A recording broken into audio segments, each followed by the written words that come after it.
What if everything you thought you knew about American history was just the surface? Beneath the wars, presidents, and speeches lies a bizarre, hilarious, and downright unbelievable side of the United States they never taught in school. From a town ruled by a dog to a Cold War plan to nuke the moon. This is the weirdest tour through U.S. history you'll ever take. Buckle up, because the facts are real, even if they sound like fiction. A U.S. town elected a dog as its mayor. Welcome to Rabbit Hash, Kentucky, a small American town that decided humans had enough time in office. In 1998, the town made headlines by electing a dog named Goofy as its mayor.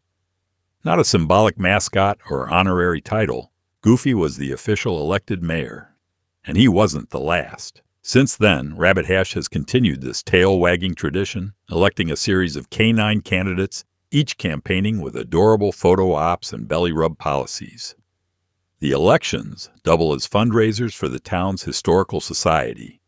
But the devotion locals show their four-legged leaders is very real. These elections have turned Rabbit Hash into a tourist magnet, drawing curious travelers who want to meet the dog in charge. It's a bizarre example of American whimsy that proves sometimes the best leader is the one who doesn't talk at all. But if you think a dog mayor is the strangest thing the government's ever supported, wait until you hear about how the CIA spent its money during the Cold War. The CIA secretly funded abstract art. In the shadowy years of the Cold War, the CIA was busy doing more than just espionage. They were secretly curating culture. The agency covertly funded exhibitions of American abstract expressionist art, promoting the chaotic brushwork of Jackson Pollock and the intensity of Mark Rothko across Europe. Why? Because they wanted to show the world that American democracy could foster unbridled creativity, unlike the rigid state-sanctioned realism of the Soviet Union. It was propaganda through paint splatter, a silent battle of aesthetics meant to sway hearts and minds. The program was hidden behind a web of foundations and private donors so no one would suspect government involvement. Ironically, many of the artists were anti-establishment and would have been furious had they known. The idea that the CIA was pouring taxpayer money into abstract art to fight communism is both surreal and historically accurate. But if that sounds wild, just wait until we get to the Founding Fathers, specifically one who named his pet something straight out of a horror movie. John Adams had a dog named Satan. Among all the strange names for presidential pets, one stands above, or perhaps below, the rest. John Adams, America's second president, had a dog he named Satan. That's not a joke. While George Washington favored names like Sweetlips and Drunkard, Adams opted for the Infernal.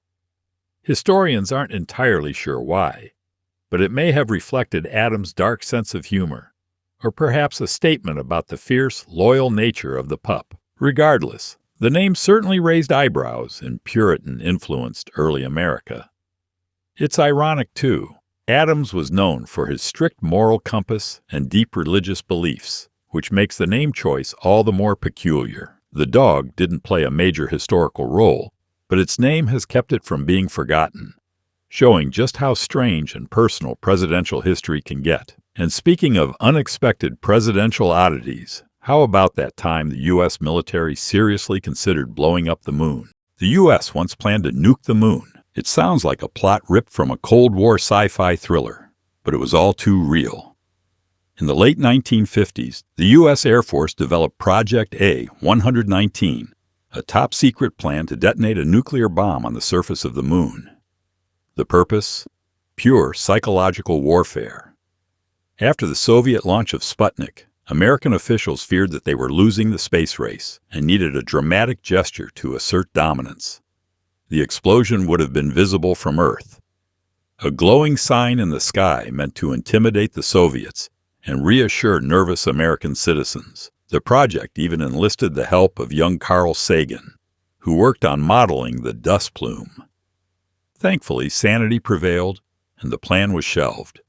Probably because detonating a nuke on a celestial body would have raised more eyebrows than flags. Still, the fact that this idea made it past the brainstorming stage says a lot about the fever-pitched paranoia of the Cold War. But if you thought that was strange, wait until you hear about the time Americans rallied around a political party whose main goal was stopping secret societies. There was once a U.S. political party that wanted to ban secret societies. Long before Democrats and Republicans dominated the ballot, America had some truly peculiar political parties. Chief among them was the AntiMasonic Party, founded in the 1820s, which centered its entire platform on opposing Freemasonry. The movement exploded after the mysterious disappearance of William Morgan, a former Mason who threatened to reveal the society's secrets. Convinced he was murdered by the Masons, citizens feared the group wielded dangerous, shadowy influence over American institutions. The Anti-Masonic Party became the first third party in U.S. history, even running a presidential candidate in 1832. It held conventions, printed newspapers, and influenced policy, all based on the belief that secret societies were undermining democracy. While the party eventually faded, its paranoia set the stage for later populist movements and conspiracy-driven politics. It's a reminder that fear, especially of the unknown, has long been a potent force in American history. And speaking of early signs of strange turns ahead, how about the time a future president almost became the host of one of television's most surreal shows? Ronald Reagan almost hosted The Twilight Zone. Before he became the 40th President of the United States, Ronald Reagan was just another Hollywood actor with a charming smile and a resume full of B-movie roles. In the late 1950s, CBS was on the hunt for a narrator to host its new science fiction anthology, The Twilight Zone. Reagan, with his smooth delivery and all-American charisma, was seriously considered for the role. But in the end, the job went to Rod Serling, whose brooding presence and deep voice became iconic. Imagine a world where President Reagan is forever associated not with jelly beans and Star Wars defense initiatives, but with eerie monologues about alternate realities. It's a fascinating what-if of pop culture and politics colliding. Still, Reagan's Hollywood past remained a key part of his image, blurring the line between storytelling and statecraft. But hold that thought, because the next presidential tale is so absurd, it became the stuff of bathroom legends. The U.S. had a president who got stuck in a bathtub. It's one of the most enduring tales in presidential trivia. William Howard Taft, the 27th President of the United States, reportedly got stuck in a White House bathtub. While historians debate the truth of the story, it's undeniable that Taft was a large man, over 300 pounds, and the legend was so widely accepted that the White House eventually had an extra-large custom tub installed. It was said to be big enough to fit 4 average-sized men, and Taft reportedly loved it. The story stuck not just because of the spectacle, but because it humanized the presidency in an almost cartoonish way. Even a world leader, it turns out, can have bathroom troubles. The tale became part of American folklore, cited in books, cartoons, and schoolyard trivia, shaping Taft's public memory more than his legal or political achievements.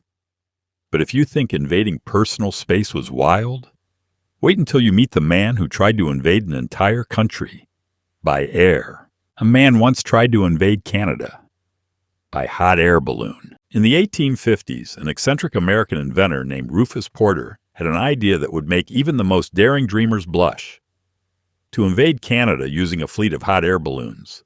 Porter, who was also a founder of Scientific American, believed he could build an airship capable of transporting troops over the border, bypassing terrain, and dropping into enemy territory from the skies. His designs included massive, cigar-shaped dirigibles, powered by steam and filled with hydrogen. The idea was laughably ahead of its time and completely impractical. No army, no government support, no working prototype. It was more mad science than military strategy. The invasion never took off, literally. But the plan remains one of the strangest footnotes in American military history, highlighting just how far some were willing to go to gain strategic advantage. And speaking of altitude, our next fact takes us out of the battlefield and into orbit, where America's first space traveler was squeezing applesauce out of a toothpaste tube. The first American to orbit the Earth ate applesauce in space. When John Glenn became the first American to orbit Earth in 1962 aboard Friendship 7, every moment of the mission was carefully choreographed. That included lunch. At the time, NASA scientists were still figuring out how to feed astronauts in zero gravity. Their solution? Squeeze tubes that looked like toothpaste containers. And Glenn's meal of choice? Applesauce. It wasn't gourmet, but it was practical, nutritious, and easy to consume without sending floating blobs of sauce into sensitive equipment. The moment marked a major milestone in space travel, not just for orbiting the planet, but for proving that the human body could eat, digest, and function in space. That one humble tube of applesauce helped pave the way for space menus to come, from powdered beef stew to freeze-dried ice cream. It also added a surprisingly human touch to an otherwise monumental event. But not all 19th century food stories involve space. Some involve bottles, bold claims, and a condiment you probably have in your fridge right now. In the 1800s, ketchup was sold as medicine. Before it became the burger's best friend, ketchup had a very different life on the pharmacy shelf. In the 1830s, Dr. John Cook Bennett, an Ohio physician and a marketing genius of his time, claimed that tomatoes, then a relatively novel food in America, had incredible health benefits. He cooked them into a concentrated sauce, bottled it, and marketed it as a cure for everything from diarrhea to indigestion. He wasn't entirely off base. Tomatoes are nutritious, but his ketchup cure quickly spiraled into a commercial trend. Patent medicine sellers jumped on the idea, creating their own tomato pills and syrups. For a while, Americans were buying ketchup not just to flavor meat, but to fix their stomachs. Eventually, the medicinal claims were debunked, but ketchup remained on the dinner table, transformed from cure-all to condiment. It's a quirky reminder of how marketing can change the destiny of even the humblest pantry staple. And speaking of traveling pantry items, the next story is about a patriotic icon that once rattled across America by rail and cracked in the process. The Liberty Bell has traveled by train. Today, the Liberty Bell sits safely in Philadelphia, admired by millions. But once upon a time, it went on a road trip, by train. In 1915, the U.S. government sent the bell on a national tour to rally support for the Allied cause in World War I. It was a grand idea. Let the people see this symbol of freedom up close and personal. Crowds gathered at every stop, sometimes in the tens of thousands, many reaching out to touch the bell or kiss it. The journey was deeply patriotic, but not without consequence. Vibrations from the train ride worsened the bell's famous crack, and experts now believe the trip may have caused irreparable damage. After the tour, officials decided never to move it again. This episode turned the bell into a living relic, a symbol not just of independence, but of fragility. But if you think cracked bells are strange, just wait until the next fact, where cats were given spy missions by the CIA. The U.S. once had a secret plan to turn cats into spies. During the Cold War, the CIA's paranoia bred some of the most bizarre espionage experiments imaginable, none more so than Acoustic Kitty. In this covert operation, the agency surgically implanted microphones, batteries, and antennas into actual cats, attempting to use them as stealthy surveillance devices. The logic? Cats were independent, could slip into restricted areas unnoticed, and wouldn't arouse suspicion. Unfortunately, they were also cats. The first test failed spectacularly when the spy cat was released in a park and promptly hit by the taxi. Still, the project continued for a time, racking up millions of dollars before it was finally deemed unfeasible. Cats, it turned out, couldn't be trained to eavesdrop on Soviet diplomats. The operation sounds absurd now, but it underscores the desperation and creativity that fueled Cold War espionage. From high-tech gadgets to feline field agents, no idea was too strange to try. And speaking of strange ideas, America's most famous founding father once wanted to replace the eagle with a far more awkward national bird. Benjamin Franklin wanted the turkey as the national bird. When the founding fathers were deciding on a national emblem, it wasn't a unanimous cheer for the bald eagle. In fact, Benjamin Franklin strongly opposed it. He considered the bald eagle to be of bad moral character, claiming it was lazy and prone to stealing food from other birds. Franklin instead favored the wild turkey, which he believed was more respectable and truly native to America. He called it a bird of courage and argued that it would better represent the nation's spirit. While Franklin's opinion never became official policy, it remains one of the strangest near misses in U.S. symbolism. Imagine coins, seals, and military insignia all stamped with a puffed-up turkey instead of the sleek eagle. While we ultimately went with the more majestic predator, Franklin's quirky dissent reminds us that even the most iconic American symbols were once up for debate. But not every decision made during a national crisis involved such thoughtful deliberation, especially when it came to food during wartime. The U.S. government once issued lard as a food ration during World War II. The American government had to get creative with food distribution. Rationing was a national effort, and one of the surprising staples handed out to families and soldiers was lard. This rendered pork fat became a key ingredient in home cooking and military meals. It was used to fry food, bake pies, and provide the kind of calorie-dense fuel needed during wartime. In fact, advertisements at the time encouraged housewives to save every scrap of fat from their kitchens and donate it to the war effort, because it could also be processed into explosives. Yes, that leftover bacon grease might eventually power a bomb. Lard became so vital that it was included in many food assistance packages and government-issued cookbooks. Today, it seems like an odd thing to prioritize, but back then, fat was fuel. And speaking of unexpected fuel, our next fact involves a rock and roll icon who wandered into the White House for one of the strangest presidential photo ops in history. Elvis Presley met President Nixon while high on pills. One of the most bizarre encounters in American pop culture history happened on December 21, 1970, when Elvis Presley, dressed in a velvet jumpsuit and sporting his signature sunglasses, showed up at the White House uninvited. He hand-delivered a note requesting a meeting with President Richard Nixon, offering his help in the war on drugs. Elvis wanted to be made a federal agent at large, believing he could reach troubled youth in ways the government couldn't. Nixon agreed to the meeting, and the two posed for what would become the most requested photograph in the U.S. National Archives. What makes the story even stranger? Elvis was reportedly high on a cocktail of prescription pills during the visit. The surreal image of the king of rock and roll shaking hands with the president, both men completely out of sync, perfectly captured the absurdity of the era.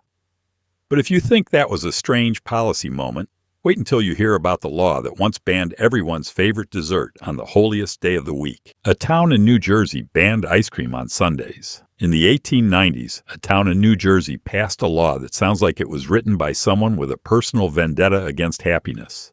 They banned the sale of ice cream on Sundays. The reasoning behind the law stemmed from strict moral codes of the time, where Sunday was viewed as a sacred day of rest and religious reflection. Indulgences, especially sweet ones, were seen by some as distractions from church-going and moral virtue.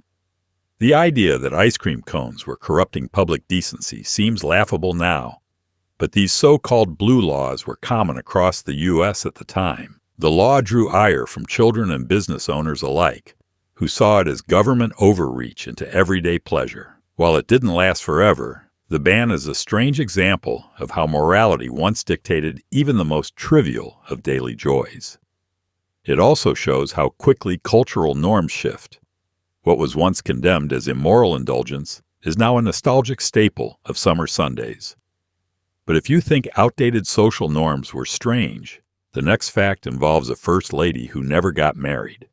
Because the president never did either. The U.S. has had a first lady who was never married. When James Buchanan took office in 1857, he made history in more ways than one. He was, and still remains, the only U.S. president who never married. As a result, there was no first lady in the traditional sense. Instead, Buchanan's niece Harriet Lane stepped into the role. She was young, stylish, and popular, so much so that she became a fashion icon and social leader in Washington.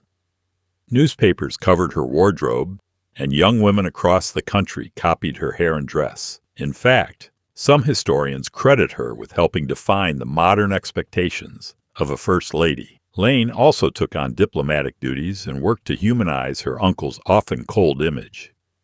Despite her unofficial status, she was so influential that she's often counted among the most beloved first ladies. Her story also raises questions about the personal lives of presidents and how public roles are sometimes filled by circumstance rather than tradition. But the Buchanan era had its dark sides too, like the time an inventor-turned-showman electrocuted an elephant in front of a live audience. All in the name of science. Thomas Edison once electrocuted an elephant. In one of the darkest PR stunts in American scientific history, Thomas Edison oversaw the public electrocution of an elephant named Topsy in 1903. The grim event took place at Luna Park on Coney Island, and it was filmed and distributed as part of Edison's campaign against alternating current, AC, the electrical system promoted by his rival, Nikola Tesla. Edison wanted to prove that AC was dangerous and should not be adopted as the standard. Topsy, a circus elephant with a troubled past and a violent reputation, had already been sentenced to death. Edison used the moment to demonstrate the lethal force of AC electricity. She was fed cyanide-laced carrots and then electrocuted in front of a crowd. The entire event was both a scientific demonstration and a twisted form of entertainment. The film, titled Electrocuting an Elephant, became one of the earliest recorded snuff films in history. Today, the event is widely condemned as animal cruelty, and it casts a long shadow over Edison's legacy. Still, it illustrates the extremes of the war of currents and how America's early technological battles weren't just fought in laboratories, but on stages, in circuses, and sometimes with tragic results. TV dinners were an accident. The quintessential American convenience meal, TV dinners, was never the result of careful market research or culinary innovation. It was a logistical mishap. In 1953, the Swanson Company drastically overestimated demand for Thanksgiving turkeys and found itself stuck with 260 tons of unsold frozen poultry. A salesman at Swanson came up with a novel idea: repurpose the excess turkey by packaging it with sides of cornbread stuffing, peas, and sweet potatoes, all in a divided aluminum tray. Inspired by airplane meals, this TV dinner was marketed as a complete, ready-to-heat meal that you could enjoy in front of your television set, then a growing staple in American households. It was a runaway success, selling millions and kickstarting an entire industry of frozen meals. Swanson even introduced dessert versions and breakfast editions later. The TV dinner helped shape mid-century American eating habits, promoting convenience over tradition and contributing to the decline of family meals around the dinner table. From a pile of frozen leftovers to a cultural phenomenon, the TV dinner is a reminder that some of history's biggest trends are born from total accidents. And speaking of food history, let's talk about the founding father who didn't just lead armies. He brewed his own beer. George Washington brewed his own beer. Before becoming the first president of the United States, George Washington had another respectable title: home brewer. A man of many talents, Washington was known to make his own beer at Mount Vernon, and even wrote down his recipe in a military notebook. His small beer recipe included molasses and bran, boiled into a brew that was low in alcohol and meant for daily drinking. Beer was considered safer than water in colonial times, and nearly everyone drank it, from farmers to soldiers. Washington's recipe wasn't a hobby, it was a necessity. He even provided his troops with beer rations during the Revolutionary War to boost morale and sanitation. Today, the original recipe is preserved in the New York Public Library, and some modern craft breweries have attempted to recreate it. Washington's interest in brewing speaks volumes about early American life, when fermentation was more than culture, it was survival. But if you think beer is an odd place to find patriotism, wait until you learn the story of how the national anthem borrowed its tune from a British drinking song.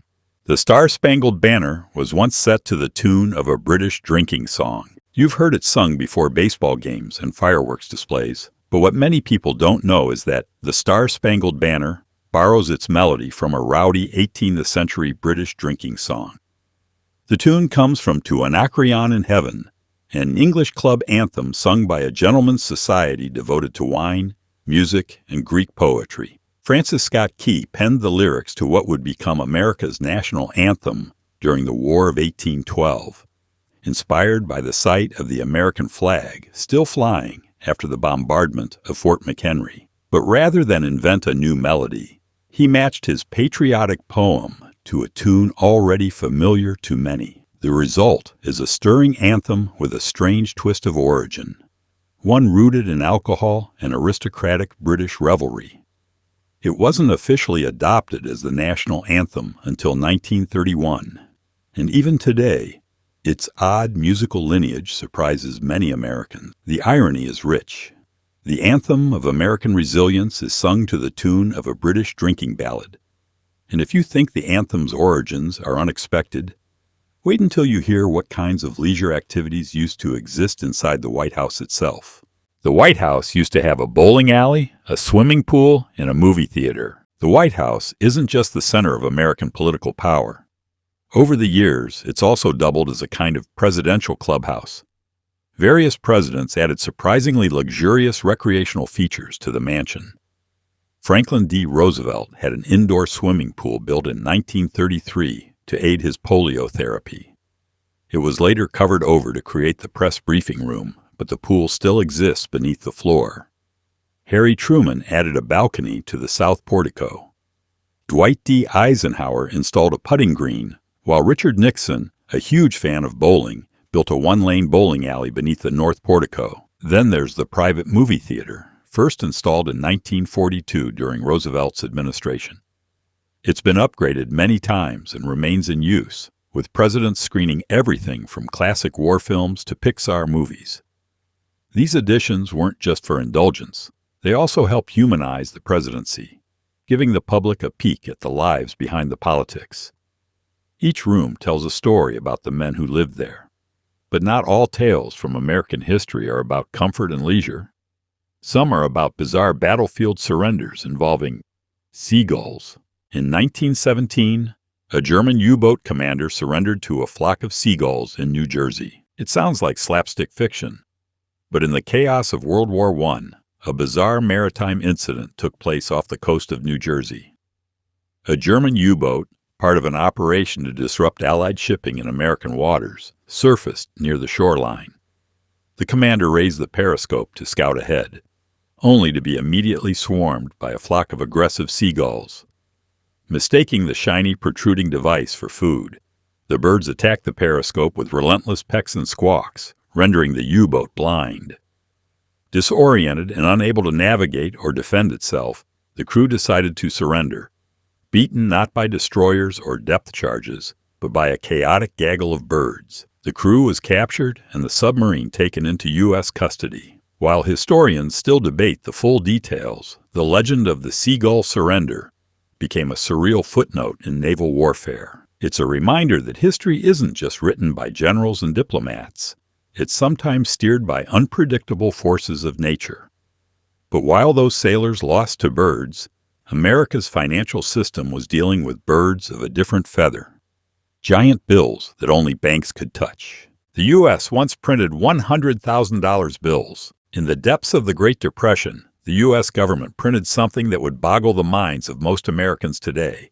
A $100,000 bill. These massive notes featured President Woodrow Wilson and were never intended for public circulation. Instead, they were used exclusively for transactions between Federal Reserve banks.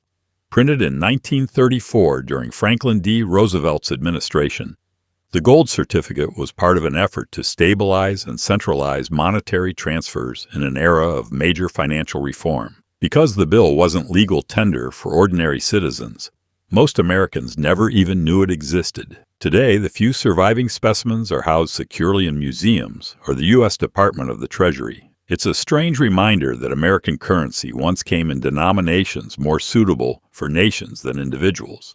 And just when you think America's power couples couldn't get any more fascinating, up next is a Hollywood romance that almost became a restaurant chain. Marilyn Monroe once tried to open a restaurant with Joe DiMaggio. It sounds like the plot of a Golden Age Hollywood romance, but it nearly became a slice of real American business history. After their short-lived marriage, Marilyn Monroe and Joe DiMaggio considered starting a restaurant together. The concept was reportedly going to be called Joe and Marilyn's, blending the glamour of Hollywood with the swagger of Yankee Stadium. Though their relationship was tumultuous, marked by passionate highs and intense jealousy, the idea reflected a softer, perhaps more hopeful side of their bond. Monroe, one of the most photographed women in the world, and DiMaggio, a baseball legend, were the American it couple of their day. A joint business venture would have made them a brand far ahead of the celebrity lifestyle empires we see today. But the restaurant never got off the ground. Their rekindled friendship after Monroe's divorce from Arthur Miller hinted at what could have been. But tragedy intervened. Monroe's untimely death in 1962 sealed the project as one of history's great what-ifs. A Hollywood icon and a baseball hero opening a diner? It was almost too perfectly American to be real. And speaking of unexpected icons under government watch, let's talk about a beloved TV host who ended up in an FBI file. The FBI once kept tabs on Fred Rogers. Fred Rogers, gentle, soft-spoken, and famously kind, might seem like the last person to raise suspicion in the eyes of the federal government. But during the paranoid years of the Cold War, no one was truly off-limits. Mr. Rogers' neighborhood, with its calming tone and progressive messages about kindness, inclusion, and imagination, attracted a surprising amount of attention from federal authorities. Some conservative watchdogs feared that his approach to children's television might carry subliminal messages or ideological influence, especially as Rogers promoted pacifism and emotional intelligence, values that clashed with the aggressive posturing of the Cold War mindset. The FBI, known to keep tabs on public figures with perceived sway over the masses, quietly opened a file on him. Nothing came of it, of course. Rogers remained as sincere as he appeared, and over time, his image became nearly saintly in American culture. But the fact that even Fred Rogers, a man who changed children's TV forever, could be viewed with suspicion says a lot about the nation's anxiety during that era. Meanwhile, up north, America was making an even more questionable deal, buying Alaska for what now seems like pocket change. Alaska was purchased for less than 2 cents an acre. In 1867, the United States made what might be the best real estate deal in history, purchasing Alaska from the Russian Empire for $7.20 million, roughly 2 cents per acre. At the time, critics mocked the transaction, calling it Seward's Folly, named after Secretary of State William H. Seward, who brokered the deal. To many, Alaska seemed like an icy wasteland with no obvious strategic or economic value. But history proved them spectacularly wrong. The region turned out to be rich in natural resources, gold, oil, timber, and fish, and strategically valuable during both World Wars and the Cold War. The purchase added 586,000 square miles to the United States and eventually led to Alaska becoming the 49th state in 1959. The irony: the Russians were just eager to offload what they considered an unmanageable, distant territory. In hindsight, the acquisition wasn't just a bargain. It was a geopolitical masterstroke. What was once considered folly turned into one of the most underestimated moves in U.S. history. And beneath the Capitol, even more quietly, another hidden gem was taking shape, one that still rolls beneath Washington's most powerful feet. There's a secret train under the Capitol. Beneath the marble columns and grand chambers of the U.S. Capitol lies something few Americans know exists: a secret underground train system. Built in the early 20th century, this little-known subway connects the Capitol building to the Senate and House office buildings. Originally designed to save time for members of Congress moving between votes and meetings, the system has become a quirky symbol of Washington's inner workings. Tiny electric cars and trams glide quietly through narrow tunnels, bypassing the chaos and crowds above. While it's not open to the public, staffers, lawmakers, and VIP guests ride it regularly. It's been modernized over the years, but still retains a strange, almost surreal quality, like something out of a political spy novel. For a place known for gridlock, It's ironic that the Capitol has its own private rapid transit system running efficiently beneath its feet.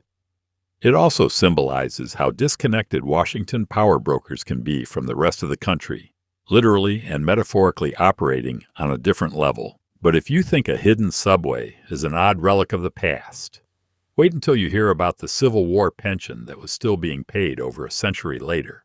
The last Civil War pension was paid until 2020. The Civil War ended in 1865, but one of its final living echoes didn't fade until 2020.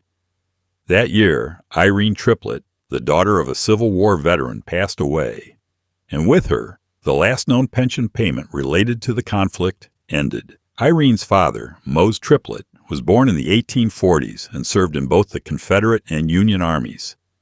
Remarkably, he fathered Irene late in life. He was in his 80s when she was born in 1930. Because of this, Irene qualified for benefits as a dependent of a U.S. veteran. For decades, she received a small monthly payment from the Department of Veterans Affairs. Her story is a strange and poignant reminder of how long the consequences of war ripple through generations. It also stuns people who assume the Civil War belongs to the distant past. But in reality, history often stretches into the present in unexpected ways.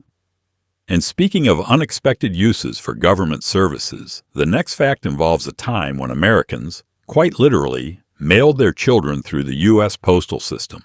Americans used to send babies through the mail. In the early 1900s, shortly after the U.S. Postal Service introduced parcel post, some American families found a peculiar loophole in the system. They mailed their children. It wasn't illegal at first. Regulations were so loose that people could technically affix postage to almost anything under 50 pounds. In rural areas, where long-distance travel was difficult and expensive, some parents mailed their toddlers to relatives using trusted mail carriers, often for just a few cents. Children were sometimes packed in baskets or escorted by postal workers who knew the family. They weren't stuffed in boxes, but were still formally mailed, complete with stamps and documentation. The stories made national headlines and prompted widespread public amusement and concern. Eventually, the Postmaster General stepped in and banned the practice, clarifying that the mail system was for inanimate objects only. Still, these bizarre episodes highlight a time when Americans took creative liberties with a developing system, and when trust in local institutions was so high, people literally handed over their babies to the mailman. But next up, we shift from mail to the baseball field, where one legendary slugger kept his cool using a head of cabbage. Babe Ruth wore a cabbage leaf under his hat. Babe Ruth was more than just a baseball legend.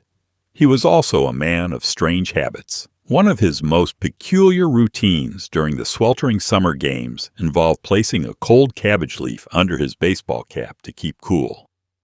Between innings, he would head back to the dugout and swap it out for a fresh, chilled leaf. Ruth swore by the method, claiming it helped regulate his body temperature and keep his focus sharp in the grueling heat. This wasn't some promotional stunt. It was a genuine part of his game day ritual. In an era before modern cooling technologies or Gatorade, athletes had to get creative, and few were more creative or eccentric than Ruth. The image of one of the most powerful sluggers in baseball history walking up to the plate with cabbage on his head adds another layer to his already colorful legacy. It's a reminder that behind the towering home runs and mythic status was a man who sweated like everyone else and just wanted to stay cool. Speaking of athletes behaving unconventionally, the next fact takes us to a vice president who settled a political argument with a pistol and changed American history forever. A sitting vice president once killed someone in a duel. In one of the most infamous personal clashes in American political history, sitting Vice President Aaron Burr fatally shot former Treasury Secretary Alexander Hamilton in a duel on July 11, 1804. The two had long-standing tensions, political, personal, and philosophical. Hamilton had repeatedly opposed Burr's political ambitions, and Burr saw Hamilton's influence as a constant obstacle. When Hamilton allegedly insulted Burr's honor at a dinner party, the challenge was issued. The duel took place in Weehawken, New Jersey. the same site where Hamilton's son had died in a duel just years earlier. Hamilton fired first, some say into the air, others claim he missed. Burr didn't. Hamilton was shot in the abdomen and died the next day. Though dueling was illegal, Burr faced no serious legal consequences. However, his political career was effectively over, and he became a controversial figure for the rest of his life. The duel shocked the young nation and highlighted the intensity and danger of political rivalries in the early republic. But if you think that's as reckless as American icons got, just wait until you learn about the time one of country music's biggest stars accidentally torched a national forest. Johnny Cash once set a forest fire. The Man in Black had a dark moment that went far beyond heartbreak songs and outlaw image. In 1965, Johnny Cash accidentally started a forest fire in California that burned more than 500 acres of land. The blaze began when his camper caught fire during a fishing trip in Los Padres National Forest. Cash later claimed that the fire was sparked by a malfunctioning exhaust system, but he didn't exactly go out of his way to stop it. When confronted by rangers, he reportedly said, "I don't care about your damn yellow buzzards," referring to endangered condors killed in the fire. The U.S. government sued him, and though Cash denied responsibility, he was ultimately found liable and paid hundreds of thousands of dollars in damages. The incident added fuel, literally and figuratively, to his reputation as a rebellious figure living on the edge. Despite this, Cash went on to reinvent himself, becoming a beloved elder statesman of American music. Still, the forest fire remains a reminder that even legends can have destructive streaks. And speaking of destruction, the next fact involves a decision so unpopular it led to a swift rebellion over something as simple as sliced bread. The U.S. government banned sliced bread in 1943. In the middle of World War II, with the country deep in rationing mode, the U.S. government made a move so wildly unpopular that it was reversed within weeks. They banned pre-sliced bread. On January 18, 1943, the Office of Price Administration announced the ban as a way to conserve resources, mainly wax paper, steel for slicing machines, and labor. The theory was that Americans could slice their own loaves at home, saving valuable materials for the war effort. But the public reaction was swift and furious. Homemakers were particularly outraged, especially those managing large families, as slicing bread by hand was time-consuming and often resulted in uneven crumbling slices. One famously furious letter to the New York Times asked, "How can the government deprive us of the greatest forward step in baking since bread was wrapped?" Within just over a month, the government caved to public pressure and lifted the ban. The brief ban became a curious blip in wartime policy, showing just how deeply embedded convenience had become in American daily life. And if you thought banning sliced bread was a strange use of legislation, wait until you hear about the equally bizarre laws that once forbade dancing on the Lord's Day. There was once a law against dancing on Sundays. The idea of footloose fun being illegal sounds like fiction, but it was reality in parts of America for a surprisingly long time. Known as blue laws, these rules were originally designed to enforce moral behavior on Sundays, a day traditionally reserved for rest and religious observance. In some towns and cities, dancing was prohibited on Sundays altogether. No parties, no music, no social gatherings involving movement to rhythm. The logic was rooted in Puritan tradition, which viewed dancing as a potential path to sin. The laws didn't only target dancing either. They also restricted the sale of alcohol, certain forms of entertainment, and even shopping in some areas. While enforcement varied from state to state, many communities clung to these laws well into the 20th century, with some still on the books into the 1970s. Challenges to blue laws often came from younger generations, civil liberties advocates, and business owners. Eventually, the social tides turned, and most of these laws faded into irrelevance. But they're a stark reminder of how deeply morality was once baked into American legislation. And speaking of things that were built with outdated ideas in mind, the next story takes us to the Pentagon, a building that holds more bathrooms than it ever needed. The Pentagon has twice as many bathrooms as necessary. Walk through the Pentagon and you'll find an unusual feature in its endless hallways. Bathrooms everywhere, literally twice as many as the building needs. The reason dates back to its construction during the early 1940s, when segregation was still the law in Washington, D.C. Despite federal laws being challenged, local customs demanded that separate facilities be built for black and white workers. As a result, the Pentagon was designed with duplicate restrooms on nearly every floor, doubling the number required for a workforce of its size. But here's the twist. Even as the building followed segregationist planning, President Franklin D. Roosevelt ordered that the Pentagon be desegregated upon its completion. So while the building technically complied with Jim Crow-era norms during construction, it opened its doors as one of the first racially integrated federal buildings in the nation. The redundant bathrooms became a silent symbol of a country caught between old laws and new ideals. They still exist today, not because they're needed, but because they were built into the bones of the building. And if secretive federal spaces intrigue you, wait until you learn about the beloved animation mogul who quietly worked with the FBI. Walt Disney was once an FBI informant. Walt Disney is remembered as the creator of magic and imagination, the man who gave the world Mickey Mouse, Disneyland, and a universe of fairy tales. But behind the cheerful facade, Disney had a much quieter role during one of the most paranoid periods in American history. He was an FBI informant. In the 1940s and 50s, during the height of the Red Scare, Disney became concerned about the presence of communists in Hollywood. He feared that leftist ideologies were infiltrating the film industry and poisoning American values through media. Disney began providing the FBI with names of individuals he believed were involved in subversive activities or labor organizing efforts, particularly within animation and entertainment unions. His relationship with J. Edgar Hoover was unusually close. Disney even allowed the FBI to vet certain parts of Disneyland's design and content before it opened. While some saw this as patriotic cooperation, others viewed it as betrayal, especially those blacklisted or reported by him. It complicates the legacy of a man whose name is synonymous with childhood joy. And as we'll see next, he wasn't the only high-profile figure with strange animal stories, because one U.S. president kept a literal predator inside the White House. A U.S. president owned a pet alligator. Presidential pets have always been a charming part of White House lore. Dogs, cats, even ponies.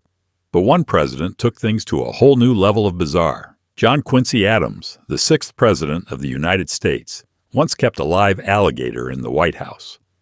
The story goes that the gator was a gift from the Marquis de Lafayette, who brought it back from a trip and thought it would make a fitting present for the president. Instead of rehoming the animal, Adams reportedly housed it in a White House bathroom, where it caused quite the stir among guests and staff. The sight of an actual alligator lounging in the executive mansion created an air of both amusement and fear. Adams, known for his intellect and eccentricities, seemed to enjoy the joke. While the alligator's exact length of stay is unclear, the tale has persisted in presidential lore as one of the most bizarre examples of presidential pet ownership. From campaign mascots to beloved companions, animals have always been part of presidential image building. But a toothy swamp reptile? That's a class of its own. And next up is another cultural icon with a scandalous backstory, one that started with a doll and ended with controversy. In 1959, Barbie had a scandalous origin. Before she became the blonde symbol of American girlhood, Barbie was born from a much more adult origin. When Mattel introduced Barbie in 1959, she was modeled after a German novelty doll named Bild Lilly, a risque figure originally sold as a gag gift for men. Lilly was based on a comic strip character who was bold, flirtatious, and suggestively dressed. She was popular among bachelors in post-war Germany and was never intended for children. Ruth Handler, the co-founder of Mattel, discovered the doll while traveling in Europe and recognized her potential. If toned down and rebranded, she redesigned Lily with more modest clothing, gave her a wholesome backstory, and renamed her Barbie, after her daughter Barbara. The transformation was dramatic, and Barbie quickly became a bestseller in the United States. Despite her sanitized makeover, the doll retained her signature hourglass figure and adult-like fashion sense, drawing both admiration and criticism. Over the years, Barbie would evolve into countless careers and ethnicities, but her provocative origin is often forgotten. It's a curious case of a scandalous icon becoming an emblem of innocence, and it perfectly sets the stage for our next Cold War trick, where the CIA set up an entire fake university just to catch spies. The U.S. once ran a fake university to trap spies. During the Cold War, the CIA took secrecy and subterfuge to extraordinary levels, including the creation of a completely fake academic institution. Dubbed the University of Latin America, this institution didn't offer degrees, courses, or lectures. It was a front designed to attract foreign operatives and gather intelligence. The idea was simple. Build a plausible university on paper that could be used to vet, distract, or entrap suspected spies from hostile nations operating within the Western Hemisphere. Diplomatic personnel and agents might apply to the school, request transcripts, or make contact through coded communication, unaware that the whole operation was a CIA-run sting. Although details about the success or length of the project remain hazy, the very existence of such a scheme showcases the bizarre creativity and paranoia of Cold War espionage. Creating an entire phantom university to maintain the illusion of legitimacy wasn't just spycraft. It was performance art with national security stakes. But while the CIA was busy building fake schools, the real U.S. Capitol found itself hosting a far more unexpected event, one that had nothing to do with politics and everything to do with birth. A woman once gave birth on the floor of the U.S. Capitol. It's not often that labor and legislation collide, but in 2001, the unthinkable happened inside one of America's most sacred political spaces. A woman went into labor and gave birth on the actual floor of the U.S. Capitol. The mother, visiting as a tourist, suddenly went into premature labor while inside the building.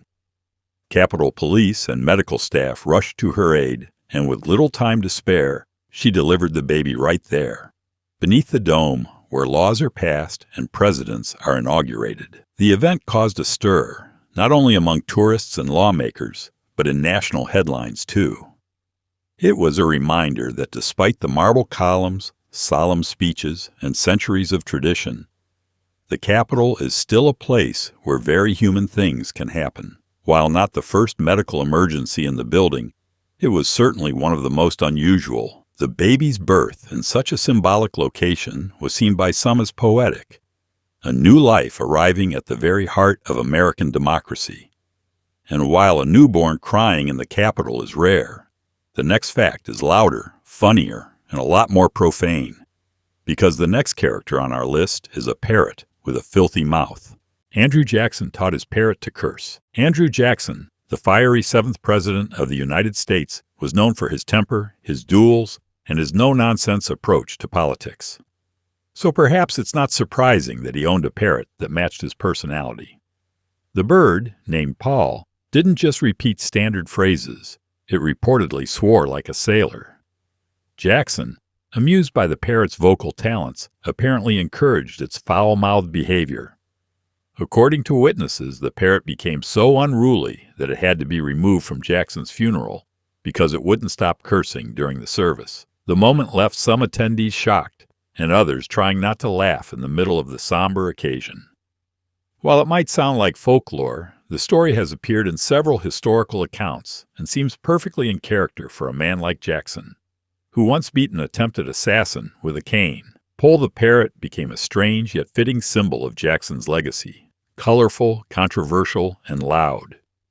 But before the FBI was kicking down doors or spying on citizens, it had a very different identity, and the next fact takes us back to its humble, almost bureaucratic beginnings. Before the FBI, there was the Bureau of Investigation. Long before the Federal Bureau of Investigation became synonymous with high-stakes raids and high-tech surveillance, it started out in 1908 under a far less intimidating name, the Bureau of Investigation. This original incarnation of the FBI was a modest government agency created within the Department of Justice to handle investigations that didn't fall under the jurisdiction of local police, especially cases involving antitrust laws, land fraud, and banking crimes. But contrary to its modern image, the Bureau had no arrest powers and was initially staffed with accountants and legal clerks rather than agents with badges and guns. Its agents wore suits, not holsters. As crime evolved and threats to national security increased, particularly during World War I and Prohibition, the agency gradually expanded its scope and authority. It wasn't until 1935, under the influence of J. Edgar Hoover, that it officially became the Federal Bureau of Investigation and started to resemble the powerful force it is today. The early Bureau's humble, pencil-pushing beginnings are a far cry from the cinematic image of today's FBI. But they remind us that even the most formidable institutions often start as simple paperwork and red tape. And speaking of misunderstood reputations, the next fact involves a fruit once feared across America, the tomato. People once believed tomatoes were poisonous. It's hard to imagine a world where spaghetti sauce was considered lethal. But in early American history, the humble tomato had a reputation as a deadly plant. Imported from Europe and belonging to the nightshade family alongside belladonna and other toxic plants, tomatoes were once viewed with intense suspicion. Many people believed that eating a tomato could cause illness, hallucinations, or even death. Wealthy colonists were especially wary, as the acidity in tomatoes could leach lead from their pewter plates, leading to real cases of poisoning, further fueling the fear. It wasn't until the 18th and 19th centuries that the tomato began to shed its dark image. Immigrant communities, particularly Italians, played a major role in normalizing its use in cuisine. Eventually, chefs and scientists alike confirmed the tomato's safety, and its popularity exploded. By the 1800s, ketchup was being sold as medicine, as we saw earlier, and tomatoes became a core part of the American diet. The fear may seem silly today, but it's a perfect example of how misinformation and unfamiliarity can turn an ordinary food into a public villain. And speaking of silliness gone public, our next fact features a high school that made national news by accidentally graduating space aliens. A high school in New Mexico accidentally listed space aliens as a graduating class. In 1996, a high school in New Mexico unintentionally launched itself into national headlines when its graduation program listed an entire class of space aliens. The incident, of course, was a printing error, or possibly an inside joke gone rogue, but it instantly became the stuff of local legend. The misprint occurred in a town not far from Roswell, the epicenter of American UFO lore, which only fueled the frenzy. As soon as the program was distributed, students and parents noticed the bizarre listing. Whether it was a rogue student prank or a typo from the yearbook staff remains a mystery, but the media quickly pounced. Headlines poked fun at the idea of extraterrestrial grads receiving diplomas, and the school briefly found itself fielding calls from curious journalists and alien enthusiasts alike. Instead of outrage, the town leaned into the absurdity, treating it as a lighthearted episode in small-town American life. Today, the story lives on as one of the more amusing glitches in educational history. And while that mistake was humorous, the next tale is downright touching. It's about a young girl whose letter helped change the face of an American president forever. A young girl convinced Lincoln to grow a beard. One of the most iconic images in American history is Abraham Lincoln's bearded face. But it's easy to forget that Lincoln wasn't always known for his facial hair. In fact, he was clean-shaven for most of his early political career. That changed thanks to a letter from an 11-year-old girl named Grace Bedell. In 1860, during Lincoln's presidential campaign, Grace wrote him a heartfelt note suggesting he would look better with a beard. She believed the addition would make him appear more distinguished and help him gain more votes, especially from women who would encourage their husbands to support a man with a kind face. Lincoln was so touched by the letter that he actually wrote back, and even more remarkably, he took her advice. He began growing a beard shortly after, and by the time he arrived in Washington, D.C. for his inauguration, it had become a permanent part of his appearance. Lincoln even met Grace during a stop in her hometown, thanking her in person. Her innocent suggestion helped shape the enduring image of one of America's greatest leaders. But not every moment in Lincoln's life was shaped by kindness. In fact, his assassin's escape ended with a dramatic injury of his own. A presidential assassin broke his leg jumping off stage. John Wilkes Booth didn't just go down in history as Abraham Lincoln's assassin. He also made his escape in a way that was both daring and disastrous. After shooting the president at Ford's Theater on the night of April 14, 1865, Booth leapt from the presidential box onto the stage below. The fall, however, didn't go as planned. In the process of landing, Booth caught his spur on a decorative flag and came down awkwardly, breaking the fibula in his left leg. Despite the injury, he managed to limp off stage and escape the theater, fleeing into the night on horseback. He was on the run for nearly 2 weeks, evading authorities with the help of Confederate sympathizers. But the broken leg slowed him down and ultimately contributed to his capture. Booth was eventually found hiding in a barn in Virginia, where he was shot and killed. His leap from history's most infamous stage not only symbolized his dramatic flair as a stage actor, but also marked the beginning of his downfall. While Booth was on the run, another American landmark was being built, one that would become a temple to consumerism, but is oddly owned by a foreign company. The Mall of America is owned by a Canadian company. The Mall of America, located in Bloomington, Minnesota, is the largest shopping mall in the United States. With over 500 stores, an indoor amusement park, and even a chapel where couples can get married between shopping sprees, it's a symbol of American consumer culture at its most extravagant. But what many people don't realize is that this massive monument to U.S. retail is actually owned by a Canadian company. 555 Group, a family-run business based in Alberta, also owns Canada's West Edmonton Mall and has carved out a niche building and operating mega malls across North America. The irony isn't lost on cultural critics. America's largest shopping center is controlled by its friendly neighbor to the north. The Mall of America is more than just a shopping destination. It's a tourist attraction, a cultural landmark, and a glimpse into the American obsession with size and variety. Yet behind its flashy storefronts and roller coasters lies an international story of investment and ownership. And if you think that's strange, the voice behind America's favorite animated rabbit had his own odd quirk. He was allergic to the very thing that made Bugs Bunny famous. The voice of Bugs Bunny was allergic to carrots. Mel Blanc, the legendary voice actor behind Bugs Bunny, gave life to one of the most recognizable catchphrases in American pop culture. "What's up, Doc?" Usually uttered with a carrot dangling from his lips. But there's a bizarre twist to the story. Blanc was allergic to carrots.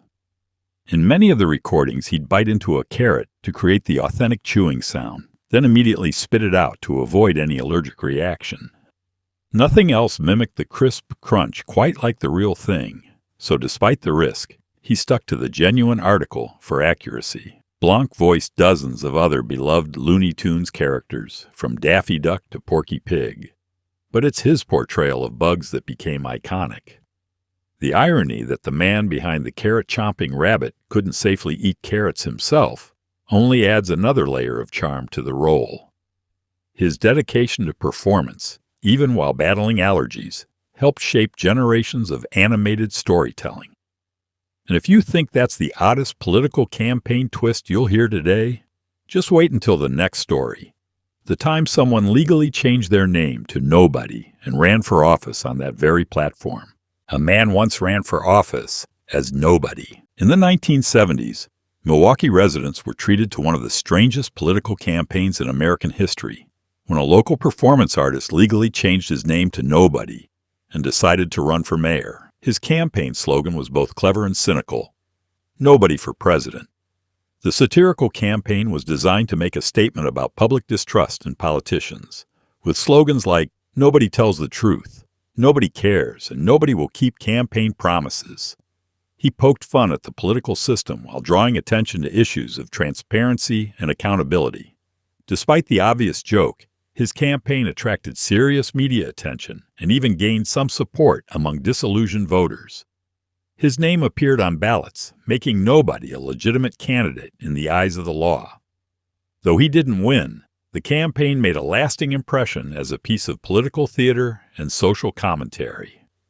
It was a moment where absurdity and critique collided in perfect harmony. But not every political figure was a satirist. Some believed in things much more mysterious. Just ask Jimmy Carter, who once looked to the skies and made headlines with a claim involving an unidentified flying object. Jimmy Carter reported a UFO sighting. Before becoming the 39th President of the United States, Jimmy Carter had an otherworldly encounter, one that he felt strongly enough about to file an official report. In 1969, while serving as Georgia's governor, Carter and several others saw a glowing object hovering in the sky just after sunset. The object, he said, changed colors and moved erratically before disappearing altogether. Convinced it was not a conventional aircraft, Carter filed a report with the International UFO Bureau in 1973. He later confirmed the story publicly, insisting it was something he couldn't explain. Despite his sighting, Carter made clear during his presidency that he didn't believe the object was extraterrestrial in origin, just unidentified.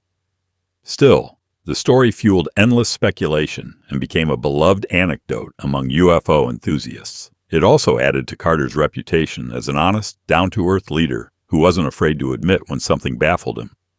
His sighting remains one of the most famous presidential UFO encounters on record. And speaking of strange attempts to deal with foreign leaders, the next story involves exploding cigars and a very stubborn Cuban revolutionary. The CIA once dropped exploding cigars for Castro. In the long, bizarre saga of the CIA's attempts to assassinate Cuban leader Fidel Castro, few plots stand out more than the exploding cigar. During the height of Cold War tensions, the U.S. intelligence agency brainstormed a variety of James Bond-style schemes to take out the defiant communist leader, ranging from poisoned wetsuits to hallucinogenic powders.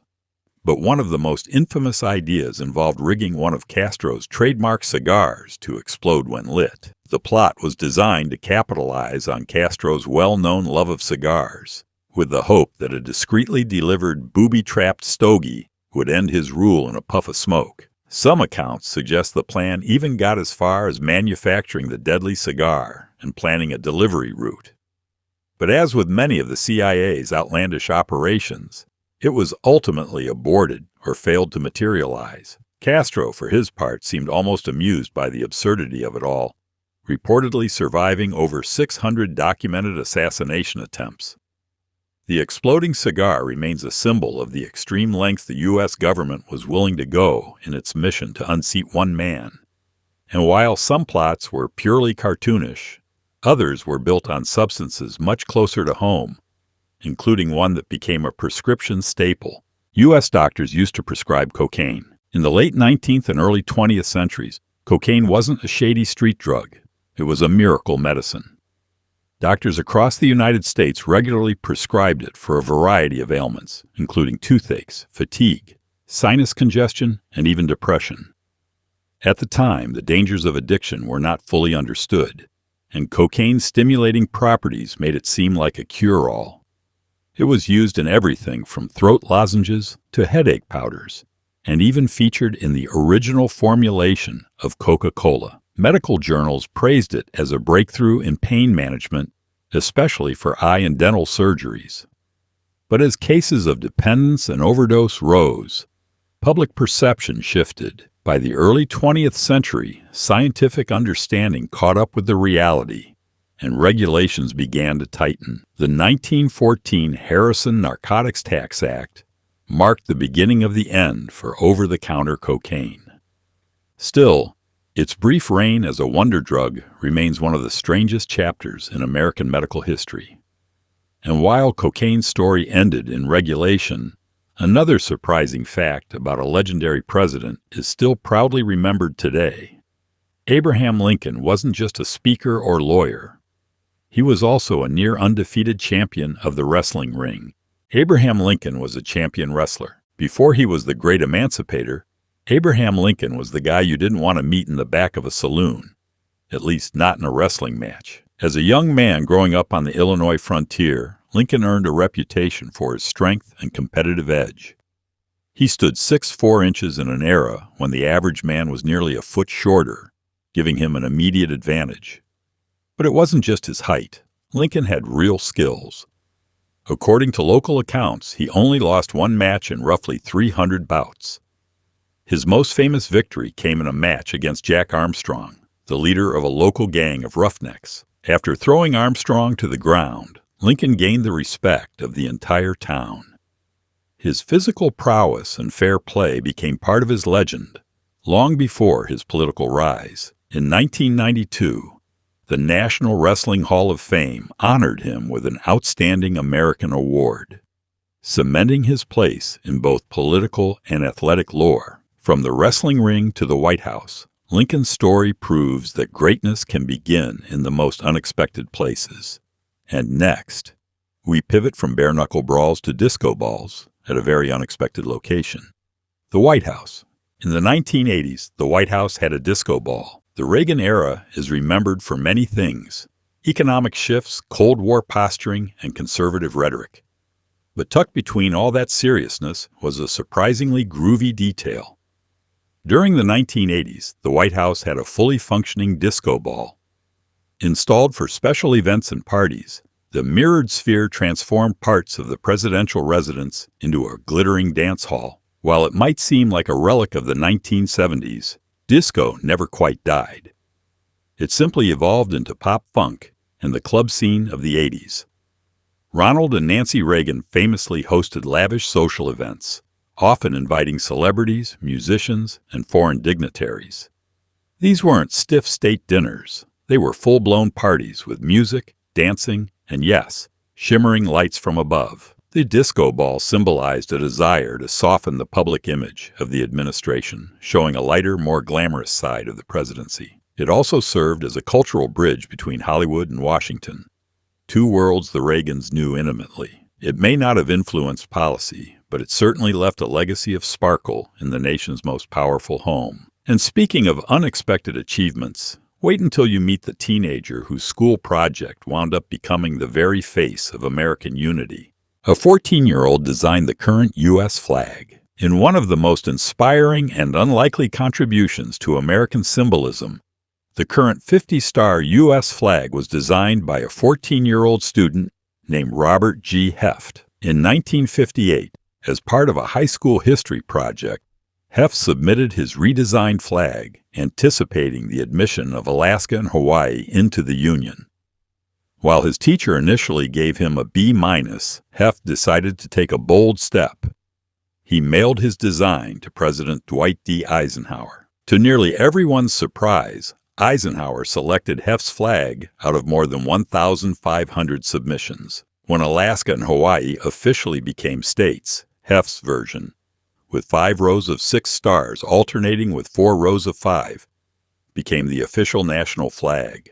The best part? His teacher changed his grade to an A after the government adopted it. Heft's design has now flown longer than any other version of the flag in American history. It's a powerful reminder that even national icons can be shaped by the creativity of young minds. From a classroom assignment to a worldwide symbol, his contribution shows how ordinary people, especially kids, can leave an extraordinary mark. And now, speaking of presidential myths and mistakes, let's take a closer look at the one who's often confused with bathtub mishaps. There was a U.S. president born in a bathtub. Of all the odd legends in presidential lore, one of the strangest is the claim that a U.S. president was born in a bathtub. That myth is most often incorrectly attributed to Millard Fillmore, the 13th President of the United States. While it's true that Fillmore had humble beginnings, he was born in a log cabin in upstate New York in 1800. There's absolutely no historical evidence that he entered the world in a porcelain tub.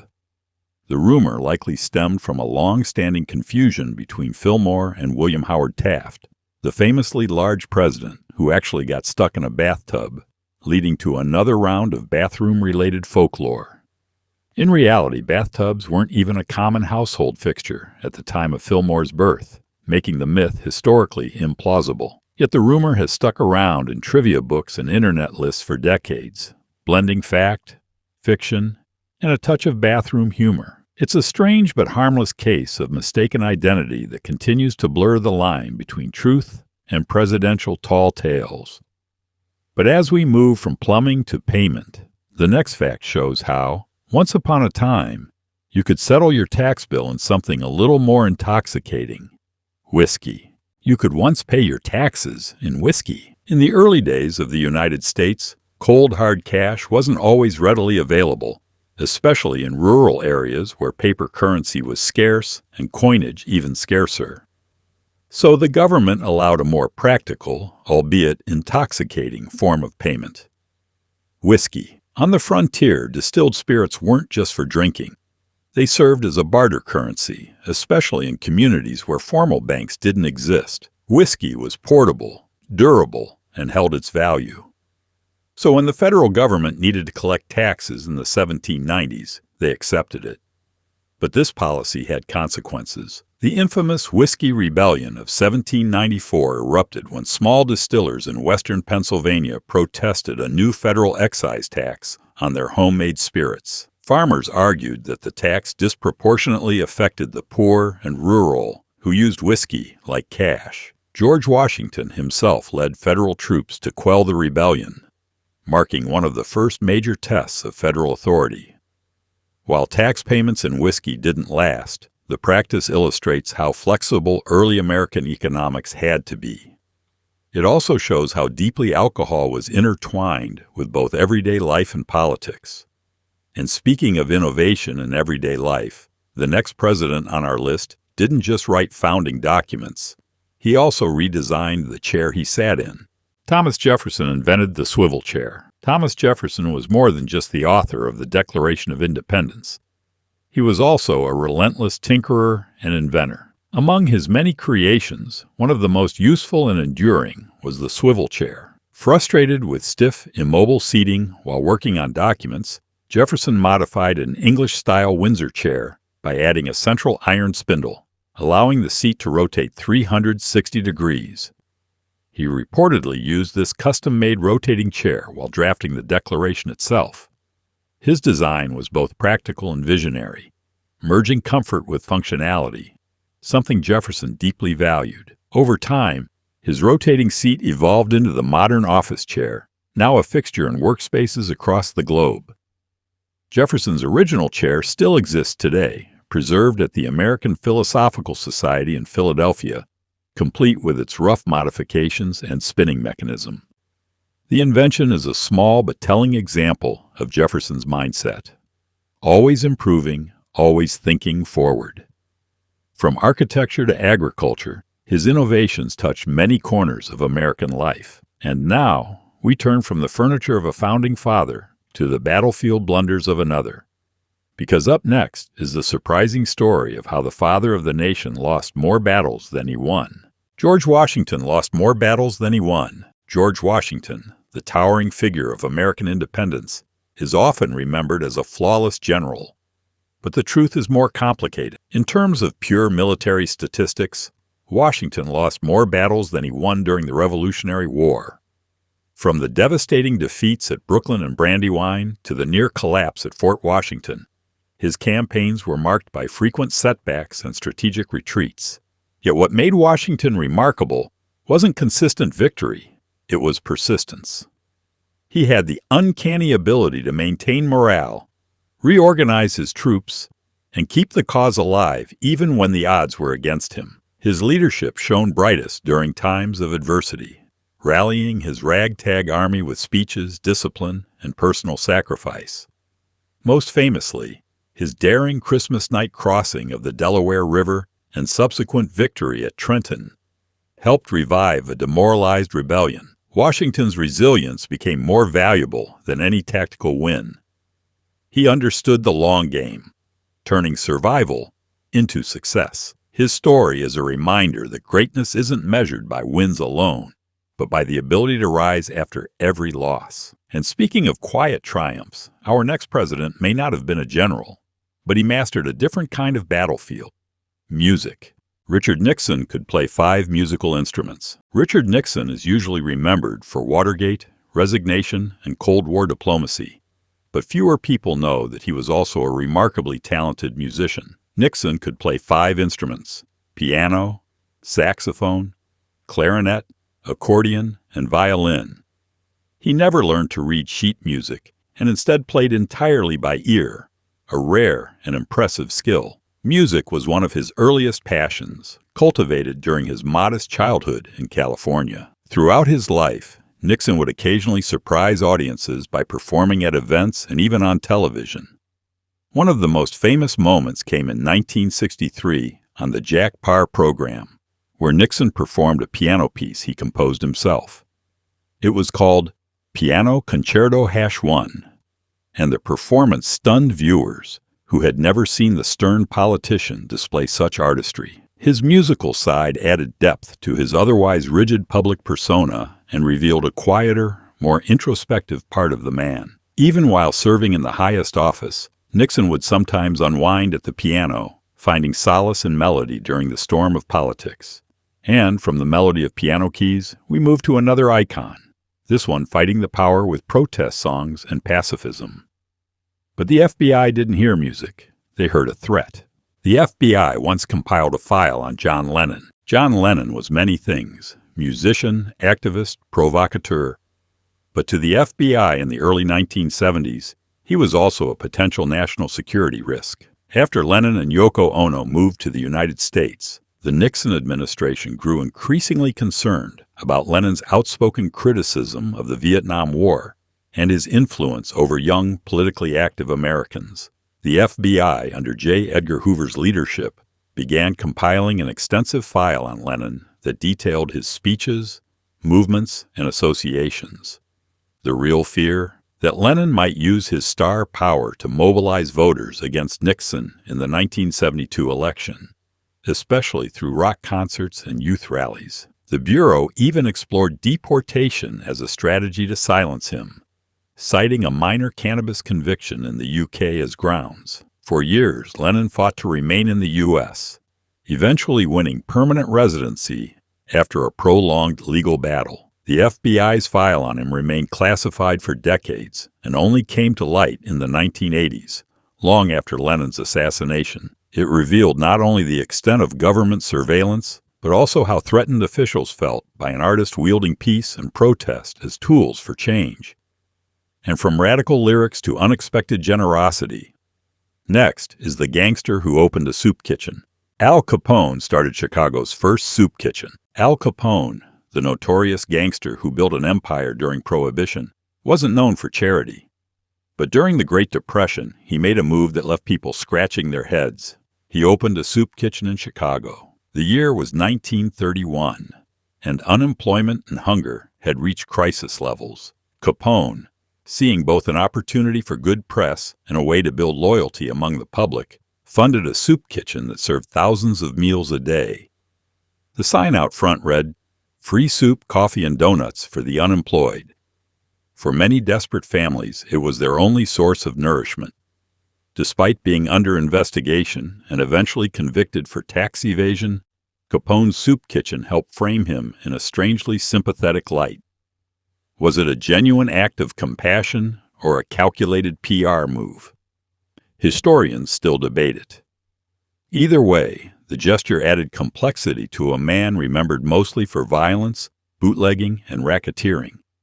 In a time of despair, even a mob boss could pose as a civic savior. And speaking of firsts in public outreach, let's turn to a much smaller screen, where the very first television commercial made its debut, at a cost of just $9.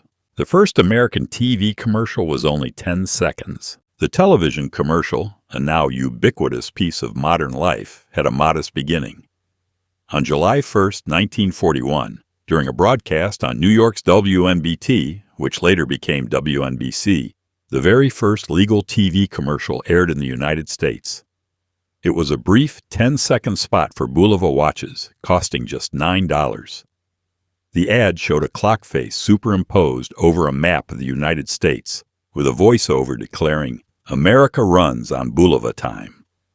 At the time, there were only a few thousand television sets in American homes, and commercial broadcasting had only just received federal approval.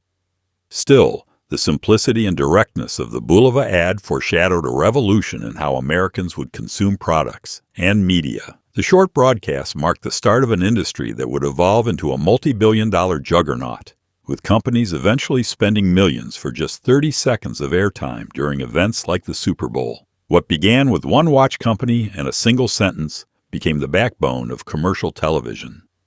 And while that first ad was all about timekeeping, our next story involves a far more ambitious theme, a theme park devoted entirely to the life and times of Jesus Christ. A man in Colorado built a theme park to Jesus. Nestled in the rugged landscape of Colorado once stood one of the most unusual attractions in American religious tourism, a theme park devoted to the life of Jesus Christ. Known as the Holy Land Experience, it was created by a devout entrepreneur who wanted to blend biblical education with the immersive style of American amusement parks. Visitors could walk through elaborately constructed replicas of ancient Jerusalem, watch live reenactments of key events from the New Testament, and even ride attractions designed to mimic biblical miracles. There were animatronic apostles, costumed Roman soldiers, and a miniature Mount Sinai, all designed to make Scripture come alive in vivid, three-dimensional form. The park aimed to combine faith, education, and entertainment, offering an alternative to the secular roller coaster thrill rides of mainstream destinations. While it never became a national sensation, the Holy Land Experience found a loyal following among church groups, tourists, and the spiritually curious. It also raised questions about the commercialization of faith and the line between reverence and kitsch. But if you think naming a park after biblical events is unusual, wait until you hear about the next American town, named entirely because of a Christmas-themed typo. One U.S. town was named after a typo. Tucked away in southern Indiana is a town with a name that sounds like it was pulled from a holiday movie, Santa Claus. But this festive name wasn't the result of careful planning or seasonal marketing. It was the product of a clerical error. Originally, the town had applied for a post office under the name Santa Fe. However, the U.S. Postal Service rejected the application because another Indiana town had already claimed the name. In a twist of either creativity or sheer coincidence, someone scribbled down Santa Claus on the revised application, and it stuck. The name was approved, and the town officially became Santa Claus, Indiana. Since then, the town has leaned fully into its identity. Streets are named things like Candy Cane Lane, and there's a giant statue of jolly old Saint Nick greeting visitors. Each year, thousands of children send letters to Santa Claus, Indiana, hoping for a reply from the real North Pole. It's a place where a simple clerical change gave birth to an entire holiday brand. From typos to tradition, the town proves that even accidents can become magical. And speaking of colorful transformations, the next story brings us margarine dyed pink. On purpose. Americans once dyed margarine pink. In one of the stranger chapters of food history, margarine, today a commonplace butter substitute, was once so controversial that laws required it to be dyed pink.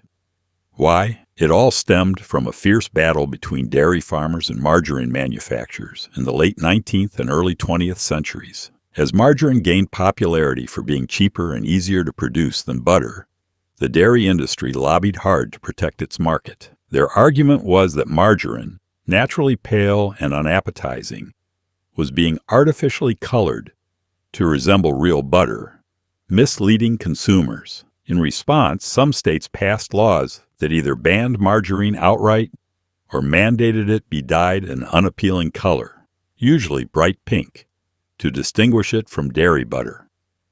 The strategy worked to a degree, turning public opinion against the product. Pink margarine became a symbol of government interference and corporate competition. Eventually, many of these laws were repealed, and margarine regained its spot on America's breakfast tables, typically dyed yellow to look more like butter. But for a while, the country's toast spread war looked more like a political food fight than a grocery decision. And while the battle over margarine was heating up, another unexpected contender was dominating headlines. A newspaper, printed in a language not everyone expected. The largest U.S. newspaper was once in German. In the 19th century, long before the modern dominance of English-language media, one of the most widely read newspapers in the United States was printed entirely in German. The New Yorker Staatszeitung, founded in 1834, quickly grew into a powerful voice for German-speaking immigrants. By the mid to late 1800s, waves of German immigrants had settled across the country, bringing their language, culture, and hunger for news from both the Old World and their new homeland. The Staatszeitung covered everything from American politics and labor issues to European affairs, giving readers a sense of belonging in a rapidly shifting nation. Its popularity wasn't just regional, it had national influence, shaping opinions and even political outcomes among the German-American population. The paper became a testament to America's multilingual past, where newspapers in Yiddish, Polish, Italian, and Chinese also thrived in immigrant communities. Eventually, assimilation and the rise of English-language media led to a decline in foreign-language newspapers. But the fact that a German paper once held such sway shows how diverse and divided the early American media landscape really was. And from linguistic clashes to literal ones, we now move to a strange agricultural uprising where cattle weren't just livestock, they were the cause of open revolt. There was once a cow war in Iowa. In 1931, the rolling fields of Iowa saw more than just crops and cattle. They witnessed one of the strangest civil disturbances in U.S. agricultural history, known as the Cow War. It began when the state ordered mandatory testing of cattle for tuberculosis, a disease that could wipe out herds and jump to humans through unpasteurized milk. Though intended as a public health measure, many small farmers viewed the testing as invasive, unnecessary, and ultimately a threat to their livelihoods. Fearing that their animals would be condemned or devalued based on the results, some farmers resisted violently. Armed with pitchforks and rifles, hundreds of them formed mobs to block veterinarians from entering their land. In some cases, they freed cattle being held for testing or slaughter, leading to chaotic scenes more reminiscent of frontier justice than modern regulation. The state responded with National Guard troops to quell the unrest, and the testing eventually resumed under tighter security. The Cow War didn't last long, but it left a mark on Iowa's history, revealing the deep tensions between rural independence and government oversight. And if you think banning diseased cows was controversial, just wait until you hear how sliced bread caused a national uproar. The U.S. banned sliced bread for less than 2 months. It's hard to imagine a modern kitchen without the convenience of pre-sliced bread. But in 1943, during the height of World War II, the U.S. government did the unthinkable. It temporarily banned sliced bread. The decision came as part of a broader effort to conserve materials and reduce wartime costs. Officials believed that banning sliced bread would save on wax paper, used to wrap the loaves, metal for slicing machines, and labor. The idea was that Americans could simply slice their own bread at home. But what seemed like a sensible, small sacrifice in theory quickly turned into a public relations disaster. The backlash was immediate and intense, particularly from housewives who found themselves forced to wield kitchen knives each morning just to make sandwiches for their families. One famously frustrated letter published in the New York Times summed up the public sentiment. Slicing bread, it turned out, was more of a chore than the government had expected. After less than 2 months of national grumbling, the ban was quietly reversed. The whole episode became a strange wartime anecdote, a reminder that even the smallest comforts, when taken away, can spark a surprisingly loud protest. And speaking of unusual government decisions, the next tale involves a vice president taking his oath outside the country. A vice president swore his oath on foreign soil. Chester A. Arthur holds a unique and often overlooked distinction in American political history. He is the only vice president known to have taken his oath of office on foreign soil. In 1881, after the shocking assassination of President James Garfield, Arthur, then vice president, was traveling through Canada when he received the news of Garfield's death. Because of the urgency and the need for continuity of government, Arthur was sworn in promptly by a judge while still in Canadian territory. Later, a second ceremonial swearing-in took place on U.S. soil to quell any constitutional concerns. While the dual oath situation didn't cause a major legal issue, it raised eyebrows and contributed to the growing public interest in how presidential succession worked in times of crisis. Arthur, previously seen as a political lightweight and party insider, surprised many by taking the presidency seriously and reforming civil service. Still, the fact that a U.S. leader's oath first rang out under the foreign skies of Canada remains a fascinating and little-known footnote in American executive history. And now, from a vice president who served abroad to a town that serves just one person, we head to the least populated community in the entire country. There's a tiny U.S. town with only one resident. In the vast open plains of northeastern Nebraska lies the town of Monowi, a blink and you'll miss it dot on the map with a population of just one. That lone resident is Elsie Eiler, who serves as mayor, clerk, librarian, and bartender. After the death of her husband, Rudy, Elsie became the town's sole inhabitant and has kept it going ever since. Each year, she fills out the necessary paperwork to maintain Monowi's incorporation status, including issuing herself a liquor license for the town's tavern, which she runs. Monowi once had a thriving population in the early 20th century, but as with many rural communities, it gradually emptied out due to economic shifts and urban migration. Still, Elsie has refused to leave, choosing instead to keep the town alive through sheer determination and love for her home. Visitors often come from far and wide just to see Monowi's single street, its one-room library filled with books her husband collected, and of course, to have a beer served by the town's entire population. It's a living snapshot of small-town America at its most extreme. And while Monowi remains firmly grounded, our next fact is about something launched sky-high, a cheeseburger shot straight into space.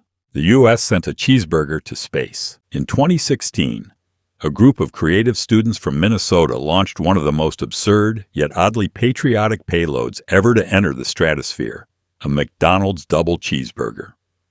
Using a weather balloon, GPS tracking, a GoPro camera, and some clever rigging, they sent the burger soaring nearly 100,000 feet into the atmosphere. As it ascended, the camera captured stunning views of the Earth's curvature and the floating burger drifting weightlessly through the upper sky. Though it wasn't a government-backed NASA mission, the project caught public attention for its sheer novelty.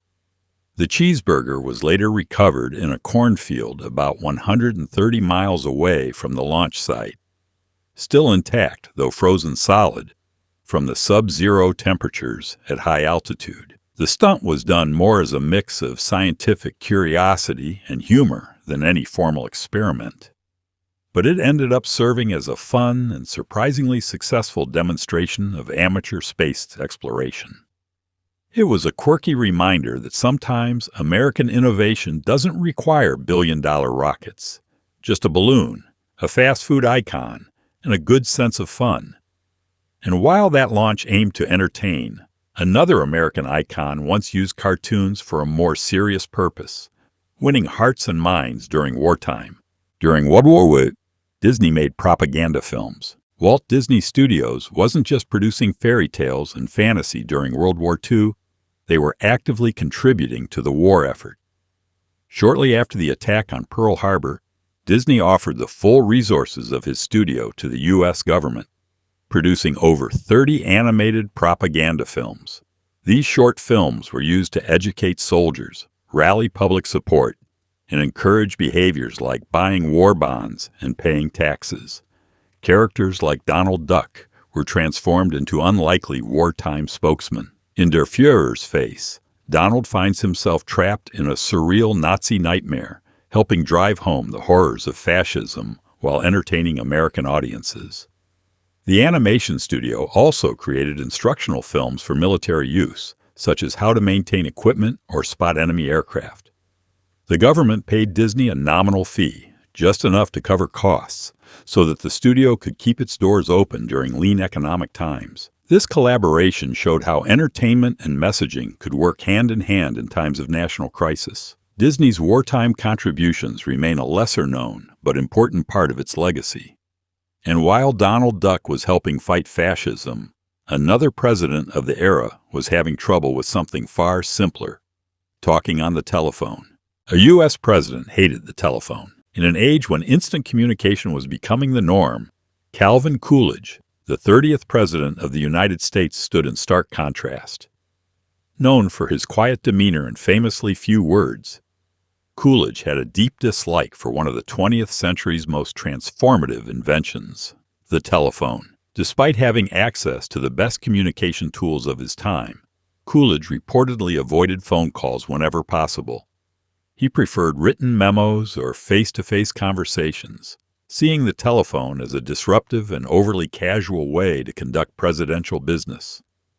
His aversion fit perfectly with his reputation as Silent Cal, a man who once replied to a dinner party wager that he couldn't say 3 words with, "You lose." In an era when the presidency was becoming more visible and vocal, Coolidge remained steadfast in his low-key, old-fashioned style. Though he wasn't technophobic, he did use radio for public addresses. He simply didn't trust the telephone for sensitive conversations. His reluctance serves as a curious footnote in presidential communication history, especially when contrasted with today's nonstop digital dialogue. But speaking of things that once seemed impossible to believe, our next fact dives into colonial America, where some settlers thought werewolves walked among them. Some early American colonists believed in werewolves, while tales of witches are well known in American colonial history, especially with the infamous Salem trials. Fewer people realize that some early colonists also believed in werewolves. These weren't just imported superstitions from Europe. They became part of the local folklore in the New England colonies. Court records from the 1600s and 1700s include occasional references to lycanthropy, the belief that a person could transform into a wolf, often under the influence of the devil or as punishment for sinful behavior. These beliefs were fueled by both religious fear and the isolation of early settlements, where strange occurrences and animal attacks were often interpreted through a supernatural lens. The harsh environment, coupled with a deeply religious worldview, meant that many colonists saw the unknown as evidence of demonic activity. In some cases, people accused of witchcraft were also suspected of having the ability to shapeshift into animals, particularly wolves, under Satan's guidance. While these cases never reached the notoriety of witch trials, they show that the early American imagination was filled with far more monsters than just witches. And as fears evolved, so did architecture, leading us to our next fact. A massive government building designed to be integrated in a segregated world. The Pentagon was designed to be desegregated. Built during the early years of World War II, the Pentagon is not only one of the largest office buildings in the world, it was also a quiet but powerful statement against racial segregation. At a time when Jim Crow laws still held sway in Washington, D.C. and across the South, the Pentagon was deliberately designed without segregated bathrooms or eating facilities. President Franklin D. Roosevelt ordered that the building be constructed with full integration in mind, despite the fact that the local customs and regulations of Virginia, where the Pentagon is located, enforced strict segregation. This meant black and white federal employees could work, eat, and use the same facilities side by side under the same roof. The decision marked a subtle but meaningful departure from the norms of the time, setting a federal precedent that would later echo in President Truman's 1948 desegregation of the military. The Pentagon's architecture and layout weren't just functional, they were symbolic. Built with 5 concentric rings and integrated facilities that quietly challenged the racial divisions just outside its walls. And while this structure was a bold step forward, another top-secret plan was being drafted inside government halls, one that aimed northward, with full intent to invade a friendly neighbor. The U.S. once had a secret plan to invade Canada. As strange as it sounds, the United States once drafted a detailed plan to invade its northern neighbor Canada. Known as War Plan Red, The strategy was developed during the 1920s and 1930s as part of a larger set of contingency war plans for hypothetical global conflicts. War plan. Red focused specifically on a scenario in which the United States might go to war with the British Empire, of which Canada was a part. The plan outlined specific military actions, including seizing Canadian ports, railways, and key cities like Montreal and Quebec, all designed to cut off British reinforcements and cripple imperial support. What's even more astonishing is how far the planning went. Troop movements, supply lines, and logistical maps were all created with serious consideration.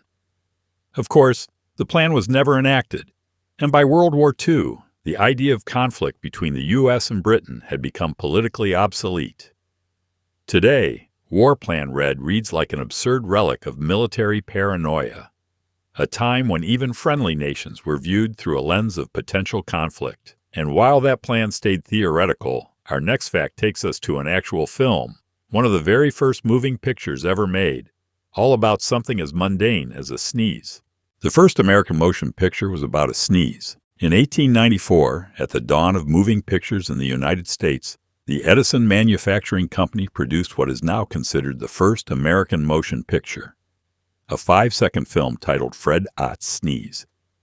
The short clip featured Edison employee Fred Ott taking a pinch of snuff and sneezing dramatically, captured in a series of frames using Edison's kinetograph. The purpose wasn't entertainment in the modern sense, but rather a demonstration of the potential of motion picture technology. At the time, the idea of moving images was revolutionary.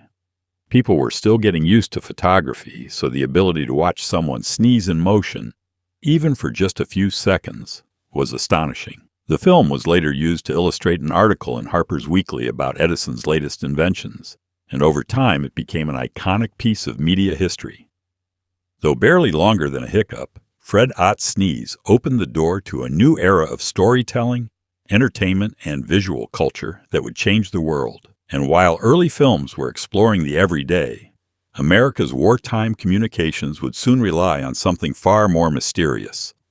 Languages so unique that not even the enemy's best codebreakers could crack them. Native American code talkers were crucial in World War I and World War II. In both World Wars, Native American code talkers played a critical, though long unrecognized role in securing U.S. military communications.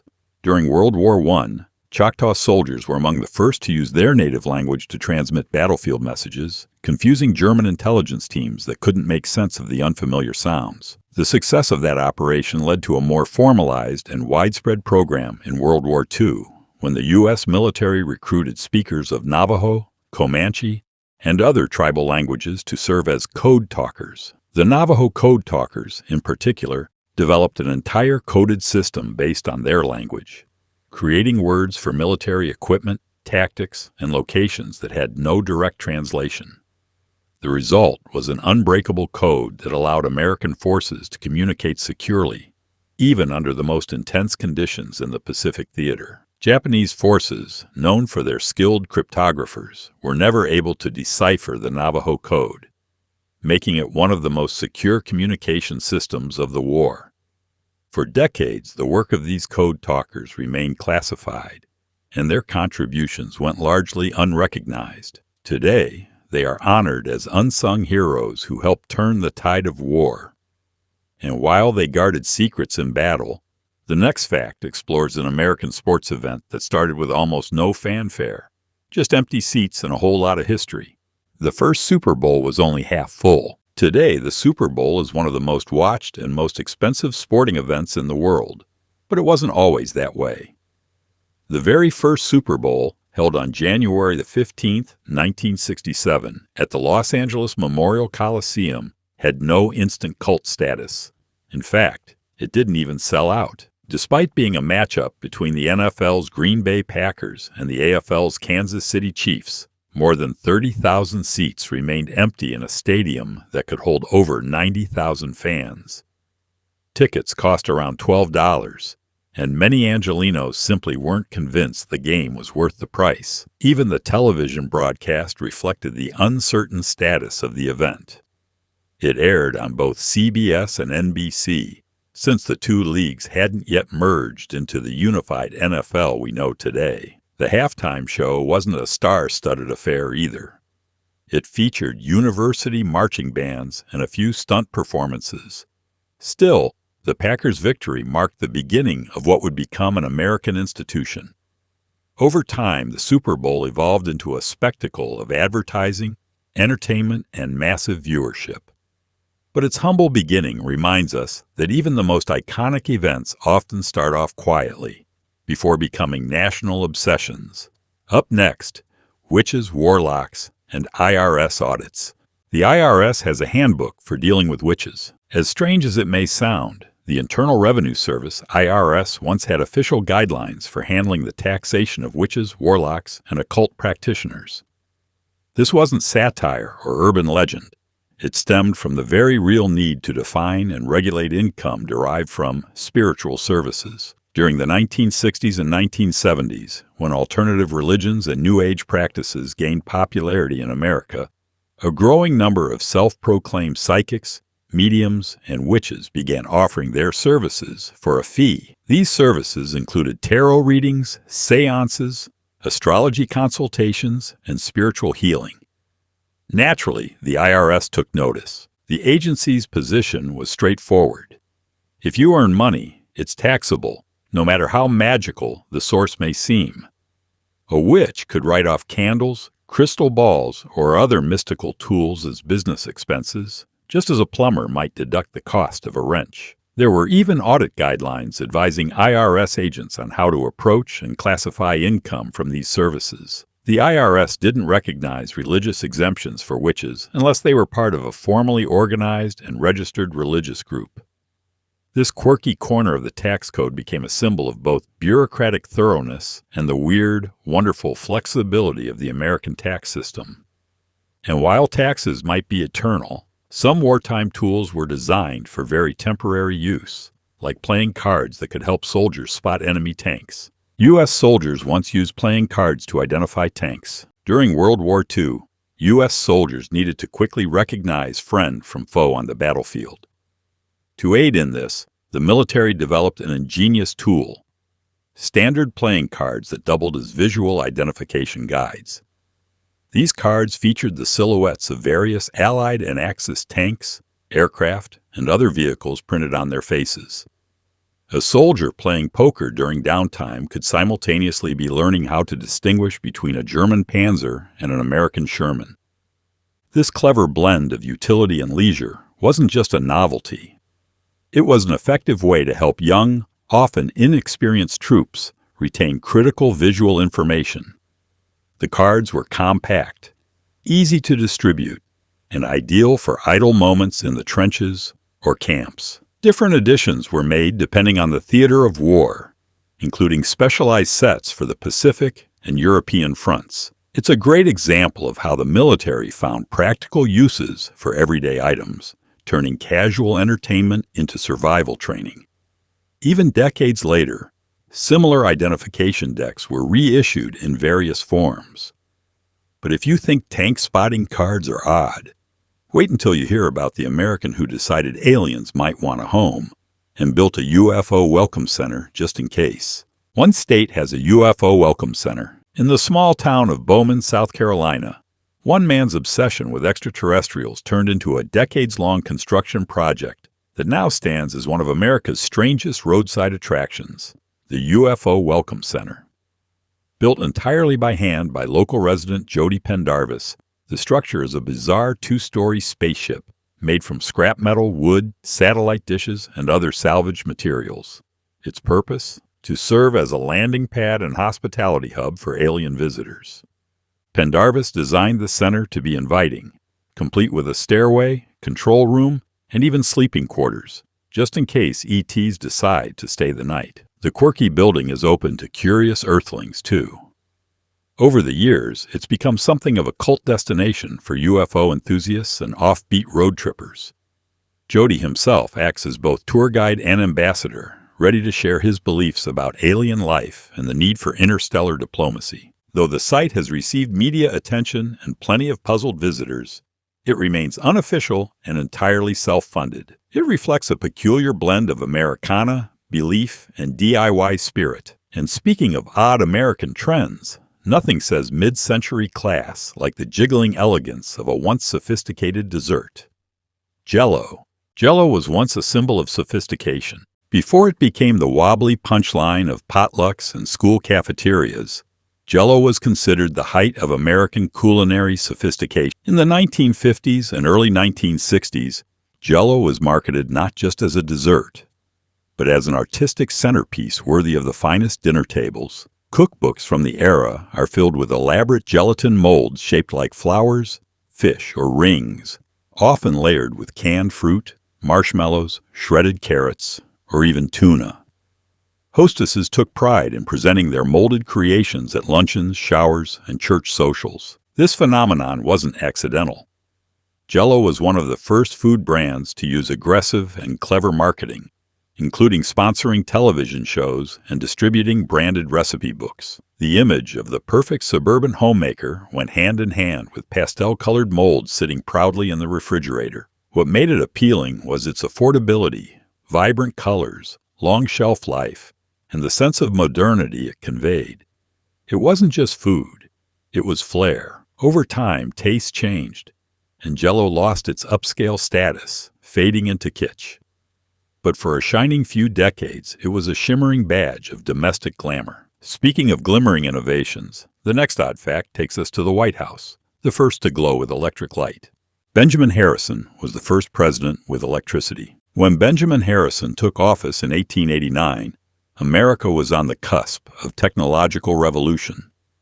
He became the first U.S. president to reside in a White House equipped with electric lighting, a modern marvel made possible by Thomas Edison's expanding power grid. Installed by Edison Electric Company, the system featured newfangled light bulbs that replaced the traditional gas lamps. But instead of marveling at this cutting-edge technology, President Harrison and his wife Caroline were deeply skeptical and, frankly, terrified. Neither Harrison nor his wife would touch the light switches, fearing electrocution. They often left lights burning all night rather than risk flipping the switch themselves. Staff members were given the unofficial duty of handling the controls, making it one of the first known examples of technology anxiety in American executive life. Still, the presence of electric light in the White House symbolized a broader transformation sweeping the country, a nation beginning to embrace industry, innovation, and modernization, even if its leaders were a bit slow to adapt. But while electricity shocked the Harrisons, another bizarre American belief took root during a different national crisis, when people became convinced citrus could stop a terrifying disease. Americans used to believe oranges cured polio. In the 1920s and 1930s, America was gripped by a paralyzing fear of polio, a disease that struck without warning and disproportionately affected children. Before the development of a vaccine, panic and misinformation ran rampant, and desperate families turned to any remedy that promised even the faintest hope. One of the more bizarre beliefs to emerge during this time was that oranges, yes, the humble citrus fruit, could prevent or even cure polio. Health food fads were booming, and vitamin C had recently been identified as an essential nutrient. Advertisers and so-called wellness experts latched onto oranges as a miracle food. Juice companies promoted orange juice as a daily necessity. School lunch programs distributed oranges as a preventive measure, and entire public health campaigns were launched around citrus consumption. Though it was a relatively harmless belief, it revealed how fear could shape dietary habits, especially when scientific understanding lagged behind the public's need for reassurance. While oranges did boost general immunity, they were no match for polio, but they did leave a lasting mark on American breakfast culture. Meanwhile, one president, even after the end of Prohibition, clung to his own unusual rule aboard U.S. Navy vessels. Franklin Roosevelt banned alcohol on Navy ships. Even though Franklin D. Roosevelt played a key role in ending Prohibition, he drew a firm line when it came to alcohol aboard U.S. Navy ships. As Commander-in-Chief during World War II, FDR issued a strict directive that banned the consumption of alcohol on naval vessels, regardless of changing national liquor laws. His reasoning was rooted in discipline, control, and maintaining operational readiness at sea. Although Roosevelt enjoyed cocktails himself, his fondness for martinis was well known.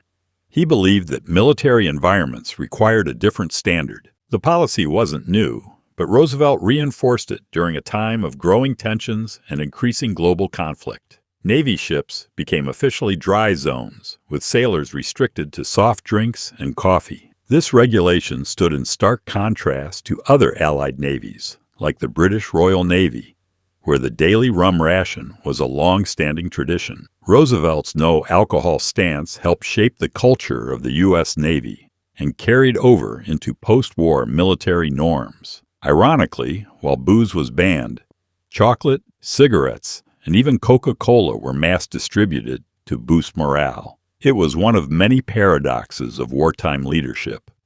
And if you think a president's ban is strange, just wait until you hear about America almost stumbling into war over a dead pig. The U.S. declared war on Britain again.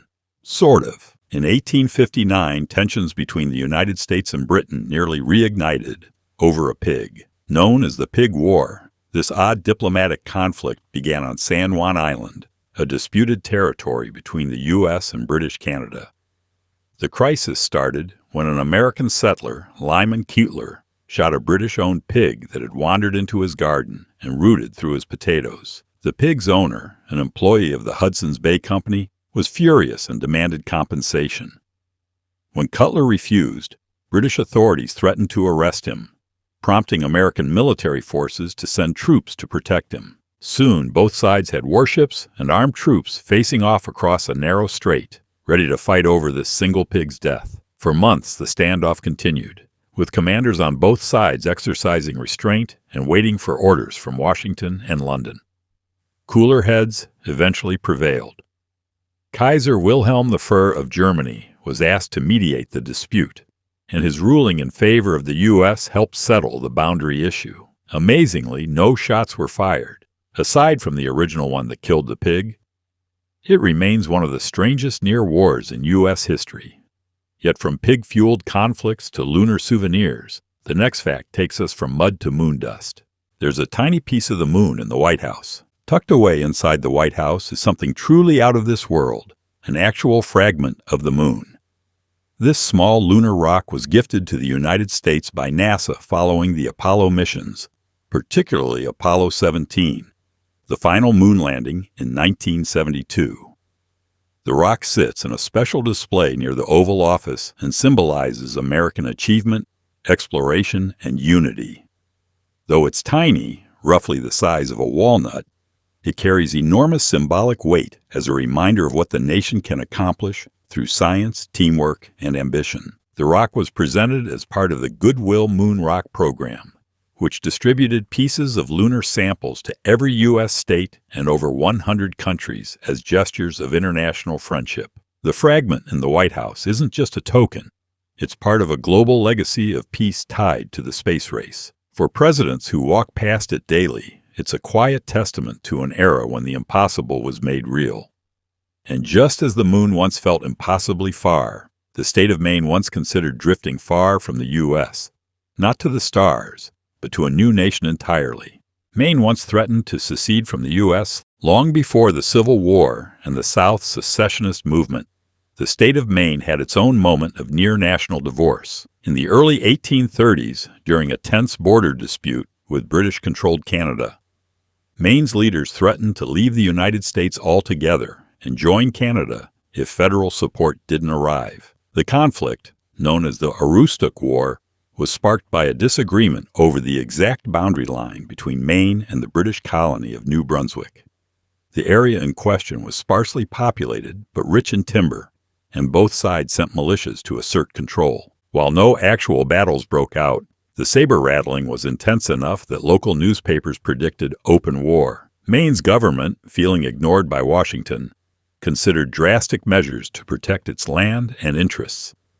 Some factions floated the idea of joining Canada or becoming an independent republic if federal troops didn't intervene. Eventually, President Martin Van Buren sent in negotiators and militia forces, and cooler heads prevailed.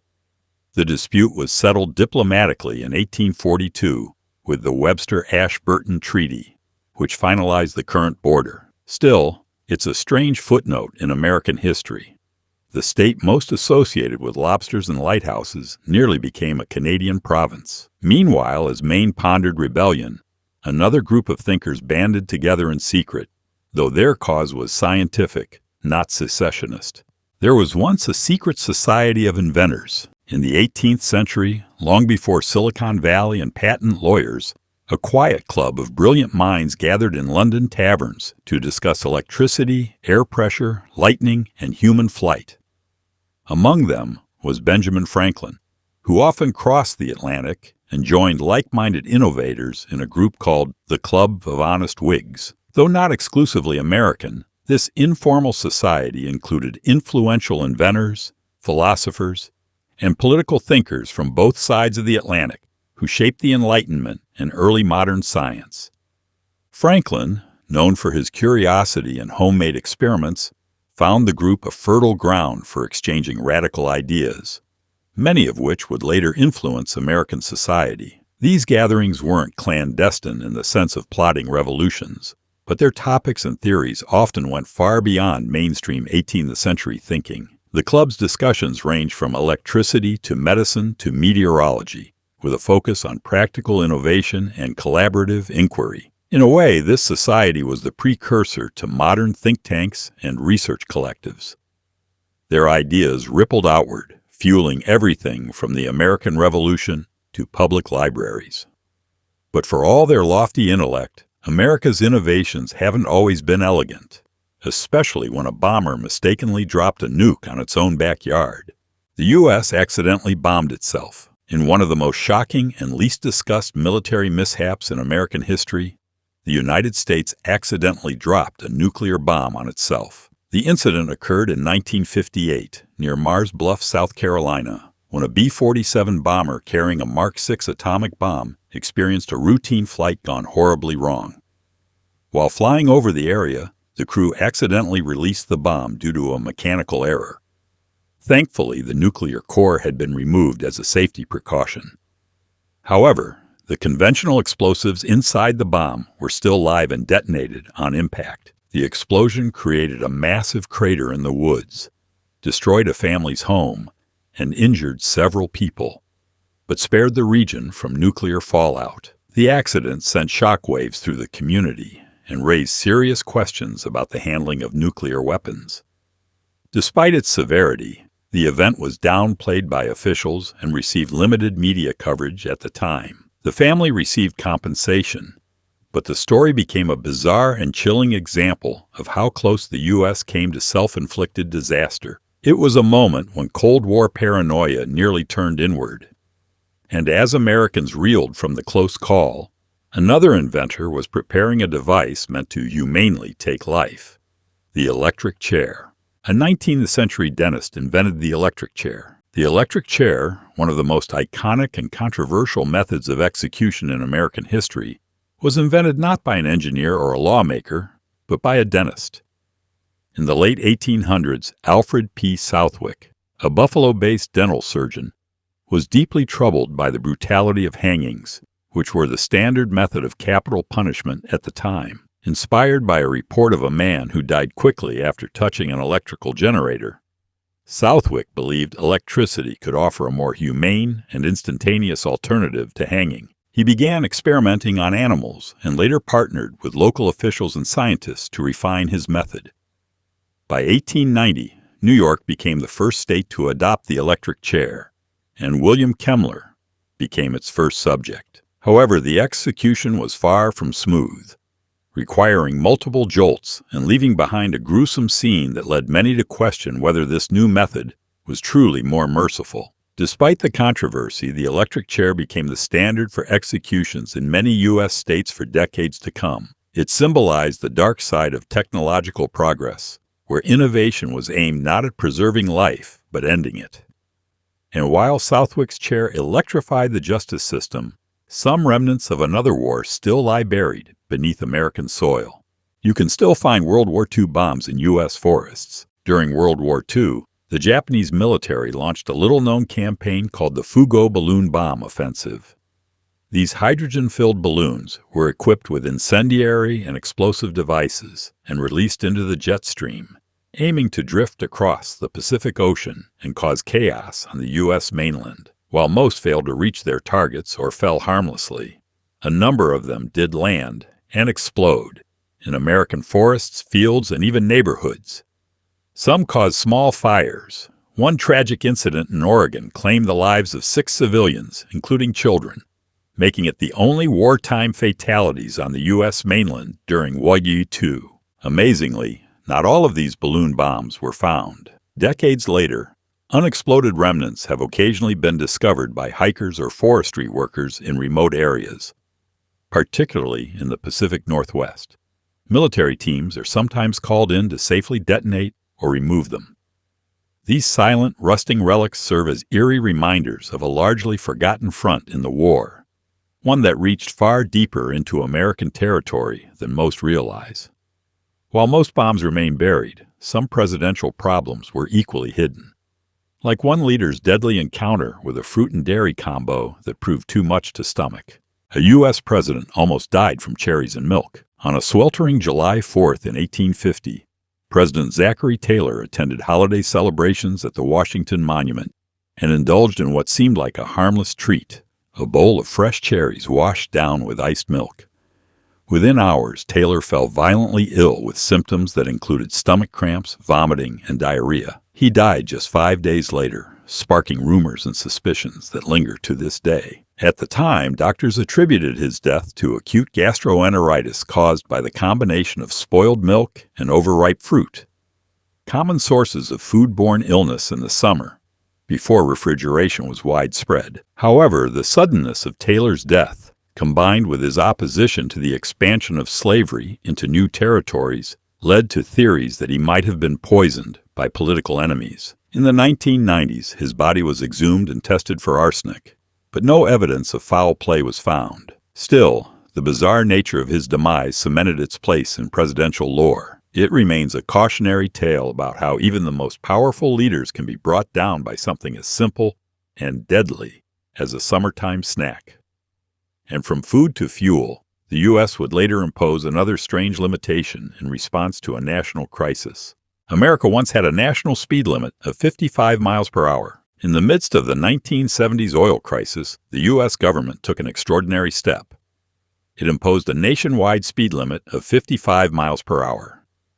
This wasn't about safety. It was about conserving fuel. In 1973, the Organization of Arab Petroleum Exporting Countries, OAPEC, enacted an oil embargo that caused fuel shortages and skyrocketing gas prices across the United States. In response, President Richard Nixon signed the Emergency Highway Energy Conservation Act in 1974, mandating the new speed limit across all interstate highways. The law was based on studies that suggested cars were most fuel efficient at around 55 miles per hour.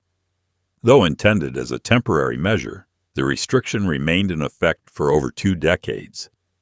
It became a symbol of government overreach for some, and a target of ridicule in pop culture, immortalized in songs like Sammy Hagar's "I Can't Drive 55." Despite the public pushback, there were some measurable reductions in fuel consumption and accident fatalities.